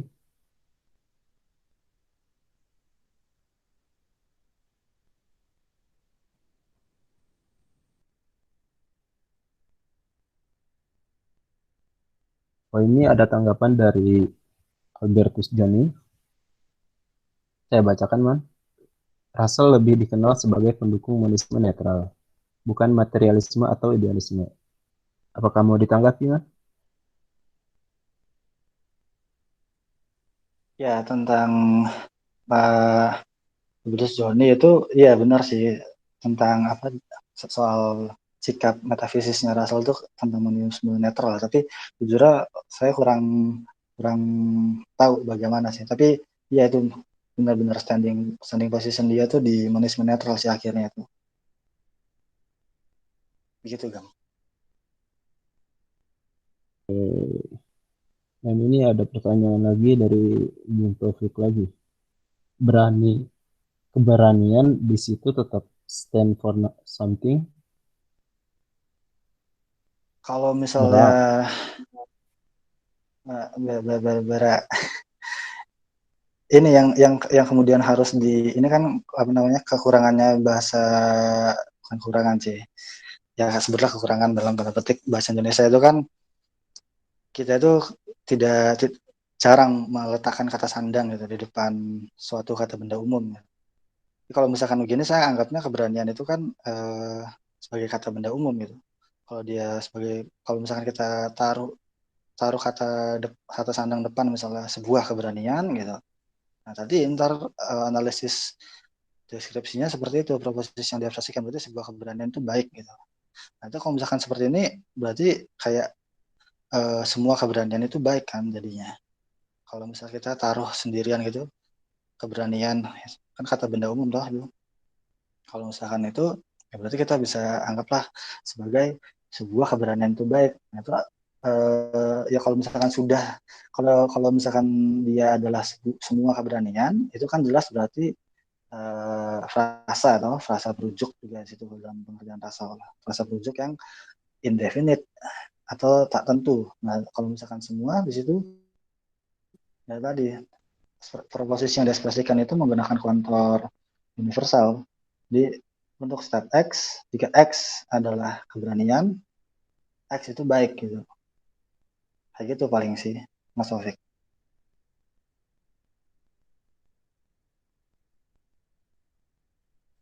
Oke, demikian jawaban dari Iman untuk pertanyaan Mustafa.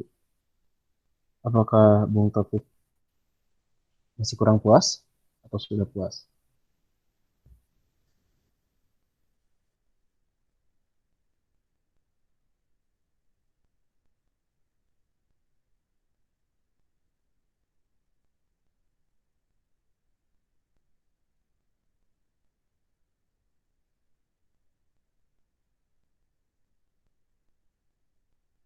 Oh ya, boleh ngomong Gam? Oh iya, boleh boleh. Maaf, ini mati. Ya, apa namanya? Sebenarnya juga yang jadi penasaran saya sih sebenarnya. Jadi alasan kenapa Russell mengubah ini ke proposisinya kemudian di bentuknya ke logika predikat gitu. Ini kan semuanya jadi ke predikat semua toh. Misalkan kayak tadi, misalnya tadi lah si Taufik bilang, misalnya semua keberanian itu baik. Untuk X setiap X untuk setiap X, jika X adalah keberanian, X itu baik gitu. Nah, itu kan sebenarnya yang kemudian tersisa di situ kan is semua is such gitu kan. Nah, itu kan sebenarnya adalah predikat gitu. Nah, predikat dalam hal ini kan sebenarnya bisa dianggap entah itu sebagai kelas atau sebagai set, ya, sebagai himpunan. Nah, jadi itu cara kita menggunakan bahasa itu ketika nanti proposisinya ternyata berbentuk logika predikat semua, nah itu kayak jadi ya benar tak merujuk apapun gitu. Kita cuma menyatakan X itu merupakan anggota dari keberanian. Gitu. X merupakan anggota dari kucing. Gitu. Jadi kayak seperti itu ya, tuh saya jadi penasaran.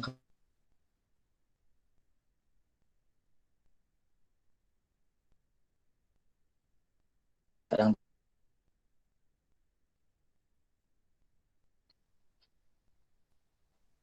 Sudah, Man. ya sudah kan. Oke. Bagi yang lainnya yang ingin bertanya atau menanggapi, dipersilahkan.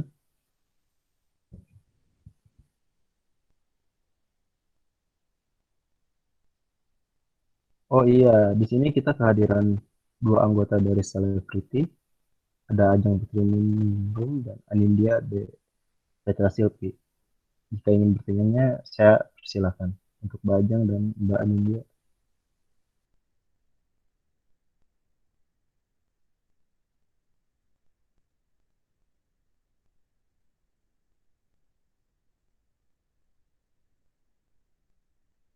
Ya, ini teman angkatan nih, mana Ajeng sama Petra nih.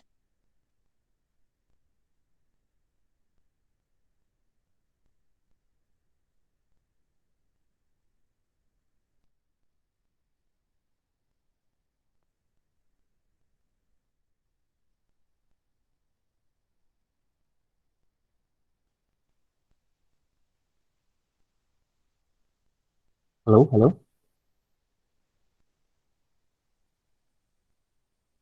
Apakah tidak ada yang mau bertanya? Ini ada pertanyaan dari Bung Banin.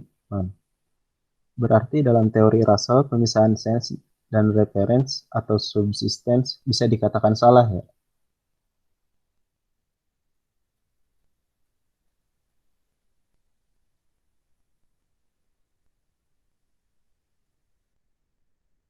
Halo Bung Iman? Ya, halo. Ya, aku baca itu. Kalau misal di teori yang di Undead ini, untuk yang sense and reference itu kan jadi maksudnya yang teorinya Frege itu ya. Nah itu ditolak juga sama Russell. Argumen yang terkenal kan namanya Gray's Elegy argumen itu. Di situ Russell menolak keberadaan sense kan dengan cara apa argumentum absurdum lah, apa reduksi absurdum itu yang apa namanya ya di situ Russell uh, karena mungkin dia punya kecenderungan menganggap makna itu adalah hal yang dirujuk atau hal yang ditunjuk oleh suatu ekspresi bahasa, ya makanya dia uh, berusaha keras itu menolak sense dalam arti scene-nya si Frege itu. Nah itu untuk di subsisten yang itu berarti punya Mainong kan, nah itu Russell juga menolak itu.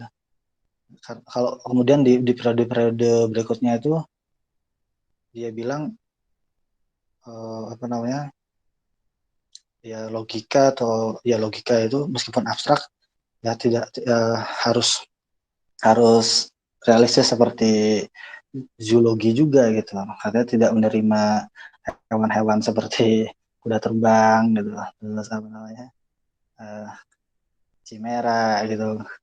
Jadi meskipun abstrak, ya tapi nggak mau lah terima-terima itu harus realistis seperti zoologi juga gitu.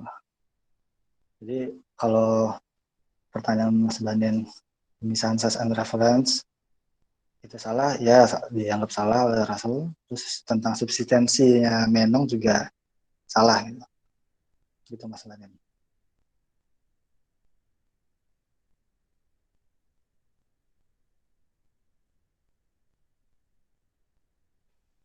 Oke, jelas.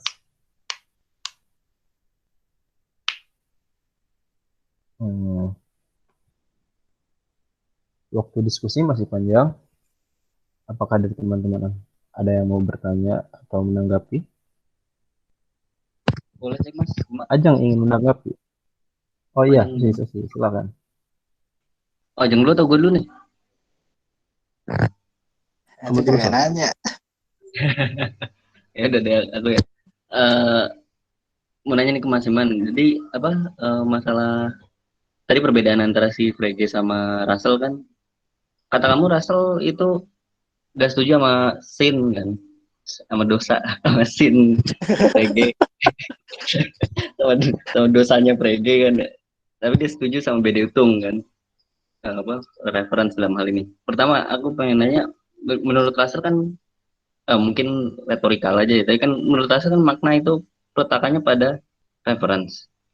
Jadi uh, apa namanya nggak butuh sense gitu ya dengan kata lain. Makanya dia kayak menolak untuk sense-nya project. Tapi di sisi lain juga dia menggunakan sejenis definite description untuk mensubstitusi identitas si dalam hal ini proper name objek yang ditunjuk tapi berupa nama ya yang punya ini. Nah itu menurut Mas Iman bagaimana? Soalnya definite description ini kan in a way itu kan mirip scene ya. Atau malah bukan menurut Mas Iman? Bagaimana? Terima kasih. Aku jawab ya, Gam. Iya itu benar juga sih yang buat aku heran tuh. Jadi kan si definite description itu, deskripsi penunggal itu kan kayak jadi seolah maknanya dari proper name gitu kan. Jadi kayak kalau kata John Stuart Mill kan uh, proper name itu punya denotasi tapi nggak punya konotasi gitu. Maksudnya kan punya rujukan tapi nggak punya makna. Tapi di sini bagi Russell parafrase ke deskripsi penunggal itu definite description itu kan dimungkinkan. Artinya kayak seolah ya makna proper name itu ya deskripsi penunggalnya gitu. Nah tapi kalau ada juga yang tafsir yang menganggap kalau si proper name kalau deskripsi penunggal itu ya bukan makna dari proper name-nya gitu. Atau Russell sendiri pun aku nggak pernah secara eksplisit bilang itu maknanya sih. Jadi kayak dia bilang ya proper name itu cuma kependekan dari deskripsi aja, bahkan jadi bukan makna, kependekan gitu. So, jadi kayak gitu paling sos. Jadi kalau saya bilang Mas Iman misalnya teman saya di UGM, ya misalnya kira-kira kayak gitu. Terus dalam konteks itu saya selalu bisa mengganti kata-kata Mas Iman ini sebagai teman saya di UGM. Kira-kira seperti itu nggak Mas? Iya, harusnya kayak gitu. Jadi Nah kalau kalau kayak kenapa? gitu bakal bakal muncul problem generalitas dong. Shared properti yang terbagi kan nyatanya kan yang saya rujuk sebagai teman UGM kan ada beberapa orang nggak cuma kamu doang. Itu bagaimana Mas? Iya sih. Ya itu artinya kan karena kalau misalnya merujuk ke aku, itu kan berarti pakai si lah kalau bahasa Indonesia gitu. Misalkan si, misalnya dulu kan cuma gue satu-satunya gitu. Si mahasiswa filsafat rambutnya gondrong, bagus, nah kan gue itu. Nah itu bisa berhasil tuh. Benar. Artinya, artinya, artinya substitusimu mungkin kurang nggak tepat sebagai kependekan dari namaku gitu sos. Iya toh. Jadi Oke. ya iya sih. Aku ya kalau misalkan dari cara tafsir orang-orang kayak mungkin Sol ya Kripke juga kan pakai ini dan teman-temannya itu kalau nama terus disubstitusikan ke deskripsi penunggal ya sering kalinya itu namanya ya itu sudah sangat spesifik mereka memberikan contohnya kan ya. Ya, aku juga kalau baca sempat mikir gini, Sos.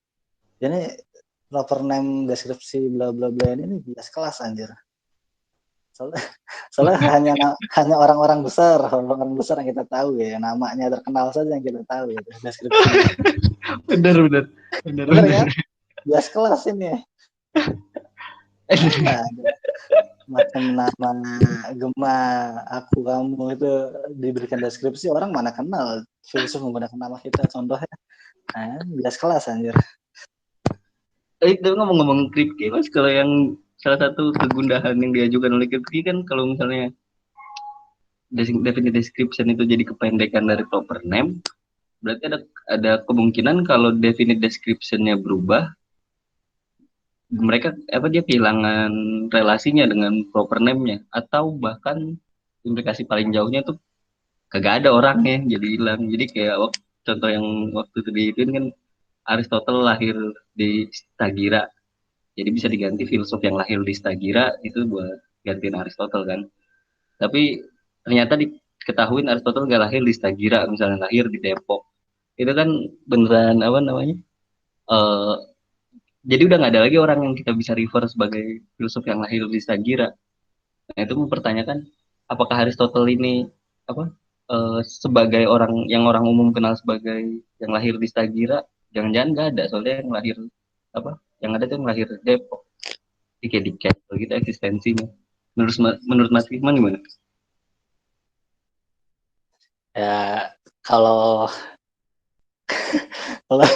dari Depok anjing Aristoteles.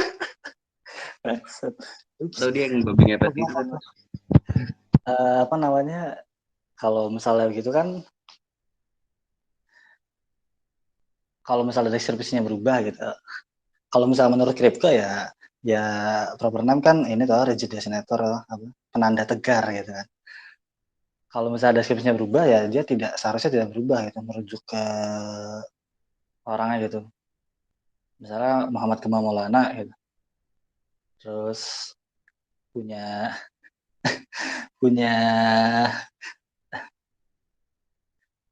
Rizik, daripada saya bilang ini rigid designator jadi Rizik designator.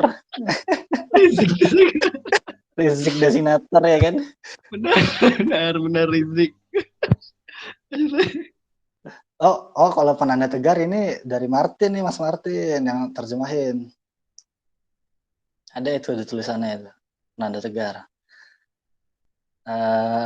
Oh iya, kalau misalnya nama karena nama itu penanda tegar ya kan.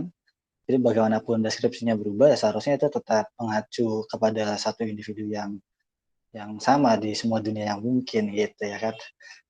Nah, tapi kalau dari Russell yang juga ya sebenarnya Russell juga nggak bilang gitu sih, bahkan kan diadopsinya sama Sol kan. Ya kalau misalkan nama bisa disubstitusi, kalau misalkan deskripsinya berbeda, terus orang yang menyandang deskripsi itu ternyata tidak begitu, dalam arti deskripsinya seharusnya berubah, ya seharusnya berubah juga gitu, tetap berpengaruh kepada nama itu gitu. Ya, akhirnya kan ya menimbulkan masalah juga lah. Jadi kalau misalkan kayak gitu, yang lebih menariknya tuh ini Sos, bagaimana penanda tegar dari nama fiksi gitu. Udah mau orang yang nggak ada ya kan, nah itu yang dirujuknya itu kan nggak ada gitu.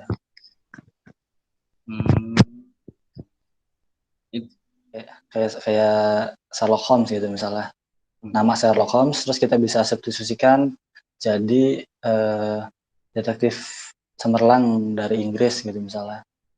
Nah, tapi misalkan Sherlock Holmes itu diceritakan lain gitu. Atau nggak ada bedanya sebenarnya kan, kalau dia mau ceritakan lain juga namanya juga tokoh fiktif gitu. Nah terus kira-kira si namanya itu, nama dia sebagai penanda tegar itu tetap mengacu apa enggak gitu loh. Gitu sih. Oke. Terima kasih. Putus saya jawab guys. Pertanyaan kan? Pertanyaan. Iya. Kayak gitu, Sah. Oke, terima kasih Mas. Oke, silakan Bung Taufik, open mic. Iya, makasih Bima. Makasih juga Iman Lucu. Aku lanjutin pertanyaannya Romo sih tentang posisi bisa nggak kita narik satu implikasi metafisik dari on the noting ini. Jadi kalau misalnya ini ditaruh dalam perdebatan realisme dan nominalisme tadi terkait abstract reference itu ketika ada satu kalimat yang memuat abstract singular term kayak wisdom, kebijaksanaan, kemanusiaan, sila kedua Pancasila itu kan kemanusiaan yang adil dan beradab. Itu apakah kalau orang-orang nominalis kan meyakini bahwa ya itu ada rujukannya begitu. Dia dipahami sebagai proper name dari satu universalia misalnya. Kalau nominalis ya menolak itu nggak ada rujukannya gitu. Itu bisa itu hanya bisa dipahami ketika nanti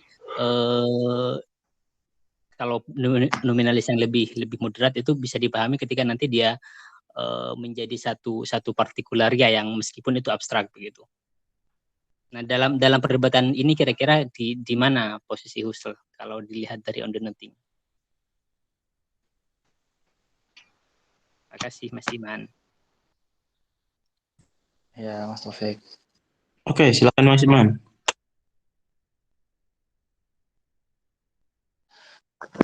Tentang universalia atau abstrak singular abstrak term itu, abstrak singular term itu, kalau menurut saya sih sejauh dia singular term, entah dia konkret dan abstrak, itu kan artinya dia memiliki suatu kata sandang di depannya gitu. Kalau dia memiliki kata sandang de, berarti dia definite description. Kalau dia a, some, and yang lain-lain itu kan berarti indefinite. Artinya kalau misalkan dia adalah sebuah deskripsi penunggal atau definite description, itu analisisnya tetap seperti tadi. Proposisi yang diekspresikannya itu adalah proposisi berbentuk asistensial dengan identitas dan ketunggalan itu. Di apapun itu, entah abstrak, entah konkret. Jadi bahkan abstrak konkret pun periode itu Russell tidak ambil pusing gitu. Waktu itu kan. Yang penting berarti tetap bisa punya rujukan ya gitu, Mas. Justru ya di sini yang ditolak oleh Russell itu kita tidak mengandaikan ada rujukan. Kalau jadi nanti ujungnya adalah ketika deskripsi itu ada yang sesuai, berarti proposisinya benar. Tapi kalau tidak ada yang sesuai dengan deskripsinya, berarti proposisinya salah. Jadi di sini bukan rujuk merujuk, tapi sesuai apa nggak sesuai dengan deskripsi yang diekspresikan oleh proposisinya gitu, Mas Taufik. Oke. Oke, sip, makasih. Iya, Mas Taufik.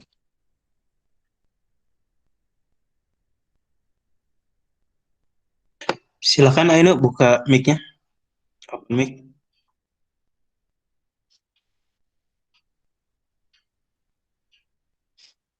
Halo, Aino?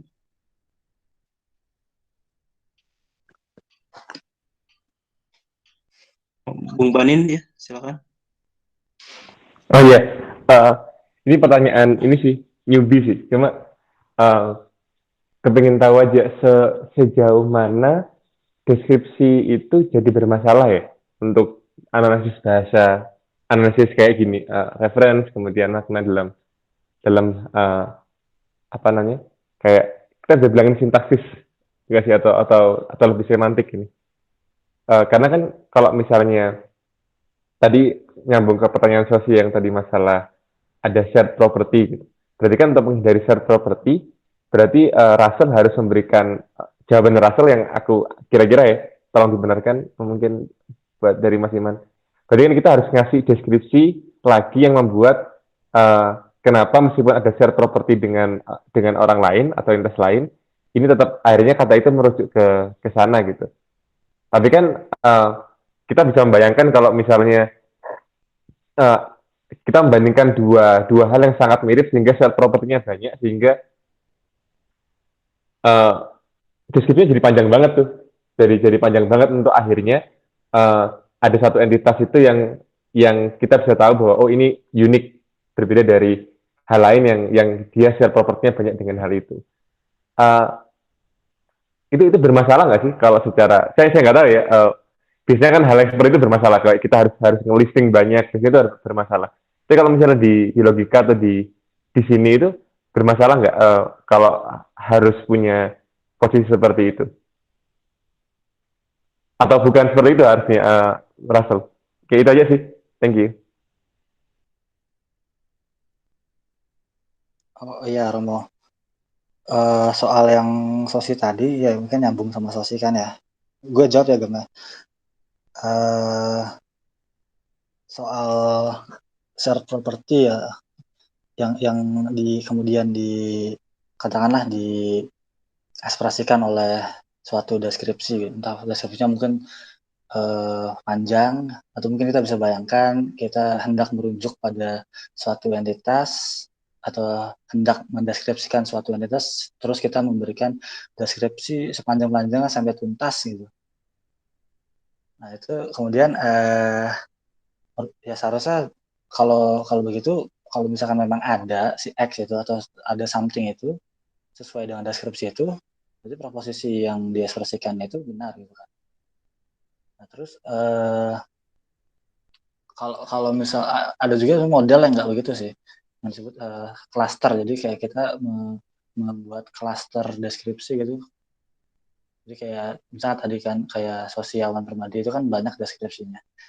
Deskripsinya itu deskripsi yang dibuat oleh Banin sama aku kan jelas beda. Deskripsi yang dibuat aku dengan saudara-saudaranya kan beda. Nah itu tentang yang mana yang paling unik kan juga mungkin ada orang lain yang punya deskripsi itu juga kadang berbenturan sama Sosi kan. Nah, tapi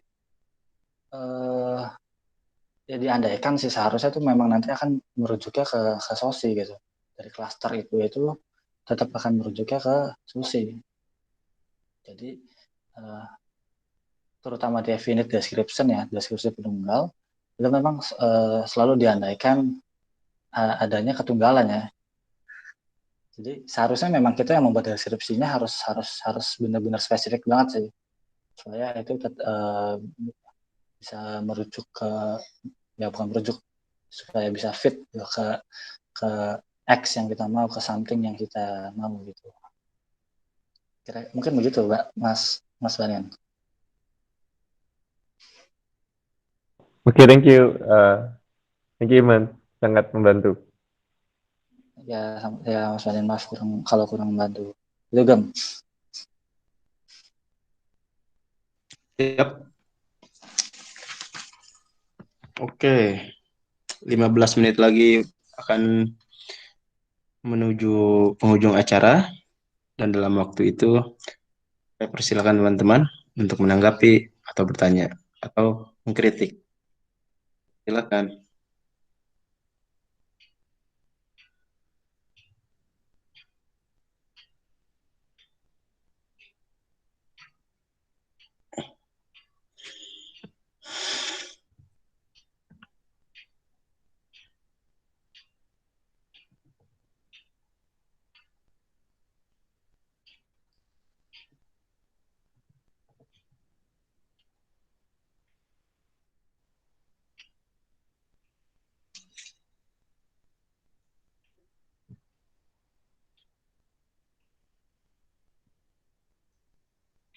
Oke, silakan Mas Albertus untuk open mic. Jadi hanya ini aja ya, hanya penasaran saja. Rujukan itu tidak penting bagi Russell ya. Itu dulu ya, Mas Muhammad, kalau saya tidak keliru dari presentasinya.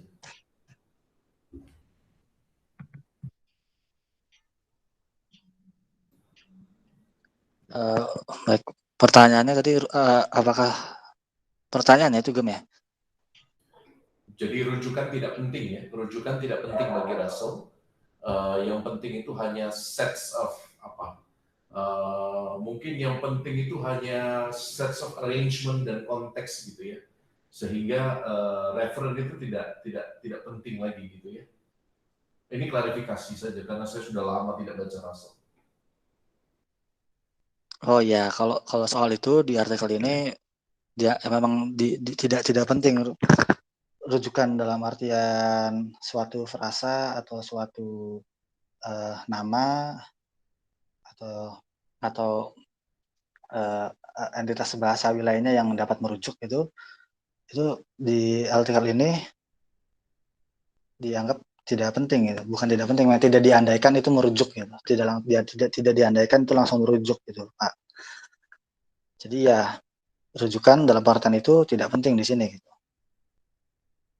Begitu. Ya, betul. Oke, kalau begitu maka diskusinya kalau kita bicara tentang Frege misalnya tentang sense itu ya, tentang sense. Frege pun menurut Russell pada akhirnya keliru ya, bukan keliru lah, mungkin berbeda cara pandang ya, karena ternyata referen pun bisa menambah makna, tetapi juga tidak menambah makna apapun. Begitu ya, di situ bedanya Russell dengan Frege. Betul ya, saya mencoba mengingat-ingat kembali pelajaran-pelajaran lama.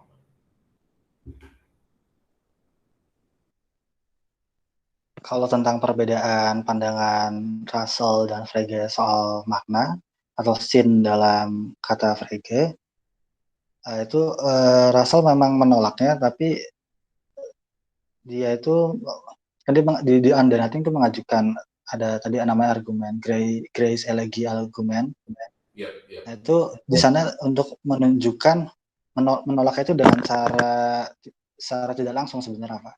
Itu dengan cara menunjukkan ketidakmungkinan merujuk apa yang kita anggap sebagai makna gitu.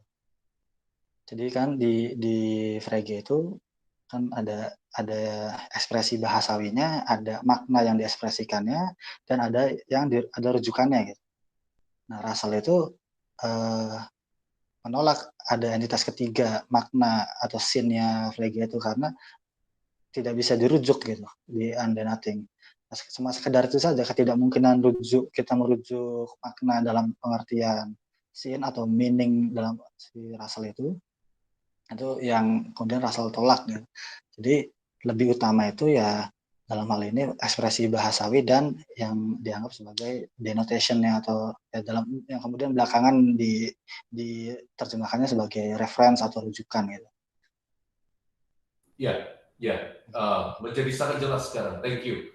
Dari tadi saya coba meraba-raba itu ya, karena sekarang saya menjadi terang. Kalau menurut Mas Iman, kalau saya boleh mengembangkan diskusinya, autokritik apa kira-kira buat Russell ya dari pemikirannya ini?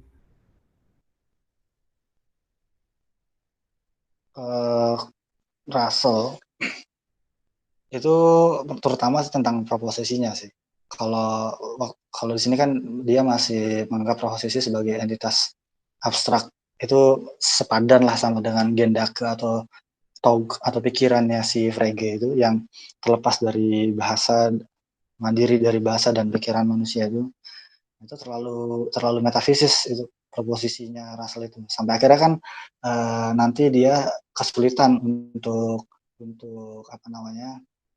mengadopsi adanya proposisi yang salah gitu. Jadi sepengetahuan saya Russell dengan menganggap proposisi sebagai entitas metafisis seperti itu, dianggap ya ada proposisi yang benar gitu. Misalnya 2+2 itu ada di dunia ini gitu. Nah, masalahnya ketika proposisi yang diekspresikan itu salah gitu. Artinya dia mau nggak mau harus mengakui ada entitas yang namanya proposisi yang salah gitu. Nah, itu kemudian yang dia kelabakan gitu. Terus akhirnya mempsikologikan proposisi. Jadi dia anggap proposisi sebagai isi pikiran ya, sampai akhirnya mengganti lagi waktu pengaruhi oleh Wittgenstein. Ya seharusnya memang sejak awal sih dia ubah ini proposisi menjadi fakta gitu. Seharusnya kalimat itu ya mengekspresikan proposisi yang nanti proposisinya itu merepresentasikan fakta gitu. Jadi mau proposisinya salah mau benar selalu ada fakta di situ yang membuat proposisi itu benar atau salah. Kan itu sih, Pak. Ya, yang saya tangkap dulu kalau saya tidak salah ingat ya, mohon dibenarkan kalau salah ya. Jadi bagi Russell eh, yang paling penting adalah fakta dan fakta itu berkaitan dengan berkaitan bukan hanya dengan objek tapi juga dengan subjeknya. Maka tadi memang selalu ada tegangan kan, apakah ini definisinya hanya psikologis atau definisinya ada bentuk materialnya gitu ya. Jadi pada akhirnya dia merumuskan fakta itu bukan sebagai sesuatu yang materialistik tapi lebih sebagai tegangan ya, tension antara antara yang menangkap fakta dengan yang objek yang ditangkap itu. Kalau saya keliru mohon dibenarkan ya, karena ini saya baca karyanya udah agak lama ya. Jadi itu yang saya tangkap ya. Jadi eh, memang betul yang tadi Mas Iman katakan, yang tadi Anda katakan. Tapi bagi saya yang perlu ditekankan adalah pada akhirnya dia atau Russell menekankan preposisi itu sebagai fakta gitu. Itu sih yang saya ingat dari kuliah-kuliah dulu. Ya kurang lebih seperti itu ya Pak. Saya juga belum baca sih bagian-bagian sana ya, cuma bagian fakta itu ya tadi mungkin kalau ada yang bisa dibilang atau kritiknya ke Russell bagaimana ya, seharusnya dia dari dulu menganggap preposisi itu sebagai fakta seharusnya. Begitu Pak. Ya, thank you. Halo? Halo? Halo? Ya, silakan Mas Sosi. Enggak, ini cuma mau nambahin tadi dari Mas Iman. Siapa? Russell sebenarnya kalau saya rasa malah dari awal melihat proposisi fakta. Awal sebentar. Saya koreksi dulu. Waktu itu saya ngomong, kalau di diskusi saya ngomong Gerdanke yang apa namanya, yang di Tertrilem. Saya koreksi, seharusnya ini Begriff konsep menurut si Frege yang ada di Tertrilem itu. Kayak kebanyakan nyabu tapi nah, si Russell ngelihat proposisi memang independen dari kita, dan proposisi memang dari awal apa sih sebutannya, ya independen dan tidak terganggu istilahnya dengan keberadaan kita. Tapi ada aspek, nah itu yang saya pertanyakan, itu dari definite description-nya ini ada aspek yang cukup psikologistik, di mana si orang tersebut itu hanya memahaminya via satu bagiannya. Tapi itu harus ada harus beneran bisa disubstitusi ya, harus beneran bisa dirujuk supaya maknanya, karena Russell denotasional jadi maknanya tuh beneran habis di luar ya, di luar objek, ini merujuk keluar. Poinnya sih seperti itu. Tapi dari awal si Russell memang ada apa eh, sudah menganggap proposisi ini bukan cuma problem pikiran yang truth conditionnya berdasarkan konsepsi kita terhadap sesuatu, enggak, tapi memang sudah ada objeknya setahu saya. Jadi selama ada objeknya, semuanya bisa dirujuk keluar. Saya rasa seperti itu.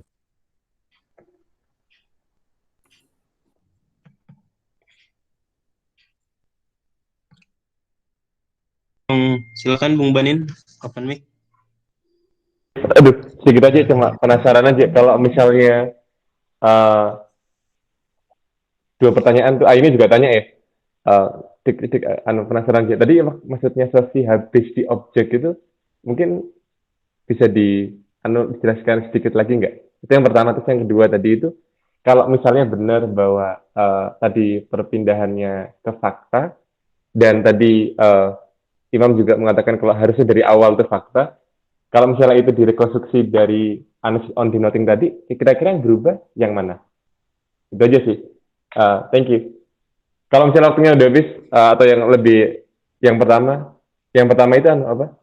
Yang di on denoting. Kan tadi kan Iman bilang kalau misalnya harusnya Russell itu sudah membuat tadi fakta tadi itu sudah di on denoting gitu. Nah, kalau misalnya itu terjadi, ada yang berubah nggak dalam analisisnya tadi? Yang berubah apa kira-kira? Itu aja sih. Thank you. Itu kayaknya ini juga tanya.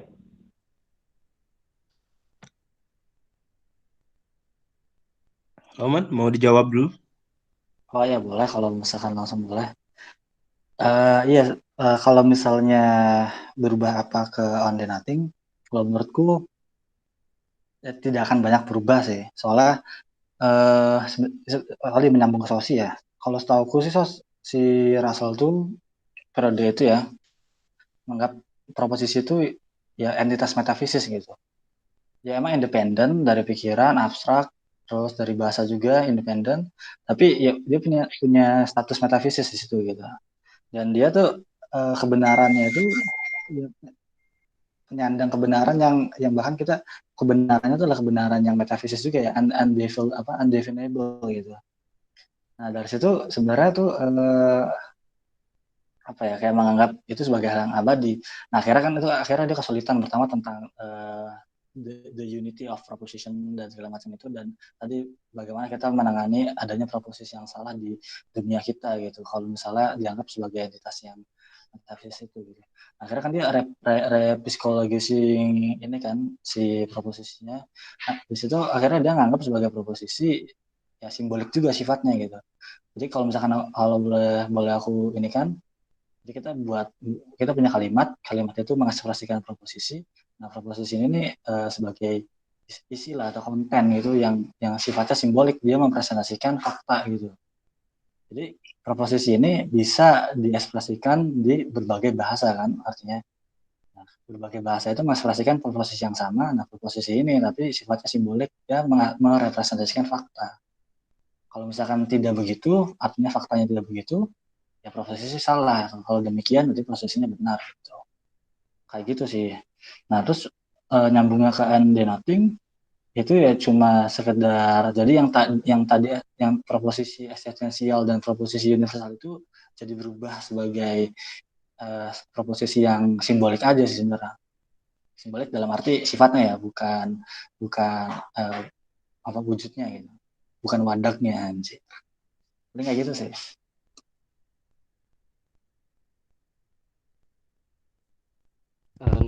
Tadi untuk saya boleh masuk, Mas Gema?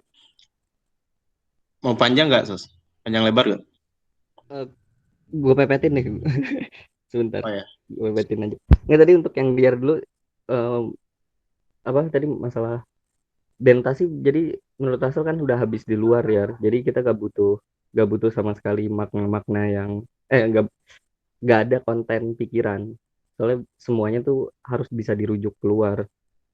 Jadi saat bilang ya Iman itu sebagai teman UGM, itu beneran maksudnya tuh orangnya, Imannya. Terserah saya nerimanya kayak gimana, tapi maksudnya ke Imannya. Dan setelah saya pikir sih mungkin kenapa Russell ada definite description nih, sisi psikologisnya. Saya setelah pikir lebih jauh lagi itu masalah knowing-nya ya. Kan dia di On the Nothing juga misahin itu ya, knowing by acquaintance sama knowing by description. Nah menurut dia kalau yang knowing by acquaintance ini yang kenal langsung, jadi itu beneran bisa dirujuk keluar, jelas ada orangnya dan orangnya di sekitar kita, objeknya di sekitar kita, jadi beneran bisa gampang ditunjuk. Nah, satu lagi tuh knowing by description, posisinya kita nggak punya akses langsung ke sana, jadi kita kan nggak mungkin nyentuh core matahari ya, inti matahari, makanya kita cuma bisa tahu deskripsi dari inti matahari, dan deskripsi itu tuh harus memenuhi harus memenuhi sebagai bentuk substitusi ke mataharinya. Kira-kira seperti itu sih. Demonstratif ya, benar, pakai demonstratif. Oke, lanjut Mas Gema. Oke, tersisa satu pertanyaan yaitu dari Ainu. Saya silakan kepada Ainu untuk open mic. Halo, Iman. Aku mau nanya dong. Kalau di bukunya Peter Gage kalau nggak salah, dia ngasih klaim kalau Russell di sini tuh menyalahartikan ketika dia ngomongin the nothing phrase itu kan dia merujuk pada konsep referensinya Frege. Tapi Frege tuh bisa diinterpretasi referensi itu kayak pertama sebagai kayak trade value, ada juga bisa dipahami juga sebagai the nothing phrase. Terus kalau misalnya konstruksi ini kita terima sebagai truth value, kayak ketika kita ngomongin merujuk itu kayak misalnya kita ngomongin the truth sama the false, dan referensi dianggap sebagai metaphysical relation dibandingkan dipahami sebagai kayak frase denotasi, kayak ya frase denotasi semacam tadi. Menurut Iman gimana? Atau di sini yang dimahamin sebagai referensi kayak gitu? Atau yang aku punya salah pemahaman di sini yang dimaksud sebagai reference dimaksud oleh Russell? Thank you. Sebenarnya aku kurang nangkep pertanyaannya itu. Aku penasaran aja yang dimaksud sebagai reference, yang dimaksud reference sama Russell. Apakah dia apakah itu pakai asumsi dia sendiri, yang dimaksud reference itu artinya frase denotasi, kayak menyatakan semua kalimat yang ada de-nya, kayak di King of France dan lain sebagainya. Atau yang dimaksud reference itu kan kalau frege bisa jadi truth value yang dimaksud sebagai reference, kayak benar atau salah. Atau yang dimaksud Russell di sini bukan itu. Kalau ini aku langsung jawab ya. Kalau misalnya dia adalah, misalnya kan Frege itu kan nganggap reference itu sebagai truth value kan ketika bentuknya itu adalah kalimat toh, yang kalimat itu mengekspresikan gendake itu kan. Nah itu terus gendake itu punya nilai, maksudnya acuannya itu ya referensinya itu si yang salah atau yang benar itu kan. Kalau aku nggak salah lah kayak gitu. Kalau misalnya dia di Frege itu tetap sih kalau misalnya cuma proper name atau denoting press itu tetap rujukannya ya objeknya gitu, bendanya. Sama kayak Russell, cuma beda di sini kan kalau ketika sudah Russell itu rujukan dari kalimat ya preposisi gitu. Tapi kalau si Frege kan rujukannya itu langsung itu kan via agenda terus langsung sama value yang salah benar itu. Jadi kayaknya sih ya beda gitu. Apa aku salah nangkap pertanyaanmu? Enggak, jelas kok. Makasih ya. Thank you. Iya, Nu.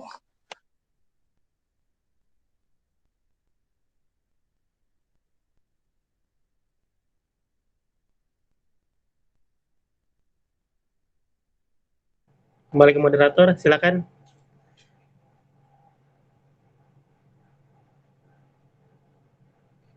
Gimana Mas moderator?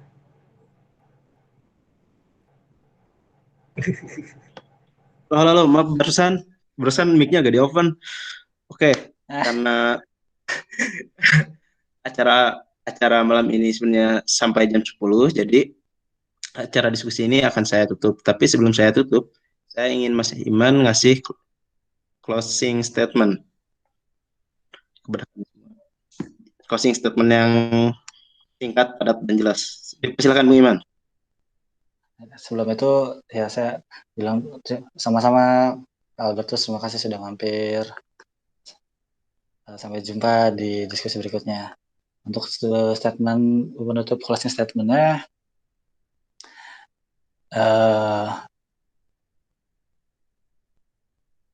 ya jangan belajar filsafat itu belajar filsafat ya baca Russell sampai habis lah. Nah baru setelah itu bisa ngomongin segala macam itu. Karena mungkin semuanya itu ya untuk yang analitik itu berangkat dari Russell ya, dan Frege ya. Itu lagam mudah kamu tuh closing statement itu apa. Nih, terima kasih semuanya ya. Oke, terima kasih Mas Iman. Ya, terima kasih Mas Iman. Ya, Acaranya kalau begitu akan saya tutup, tapi sebelum saya tutup, saya ingin bilang sesuatu sekaligus mengingatkan bahwa proyek urun dana antinomi saat ini masih berlangsung dan masih membutuhkan beberapa dana untuk menerjemahkan beberapa buku lagi. Sekian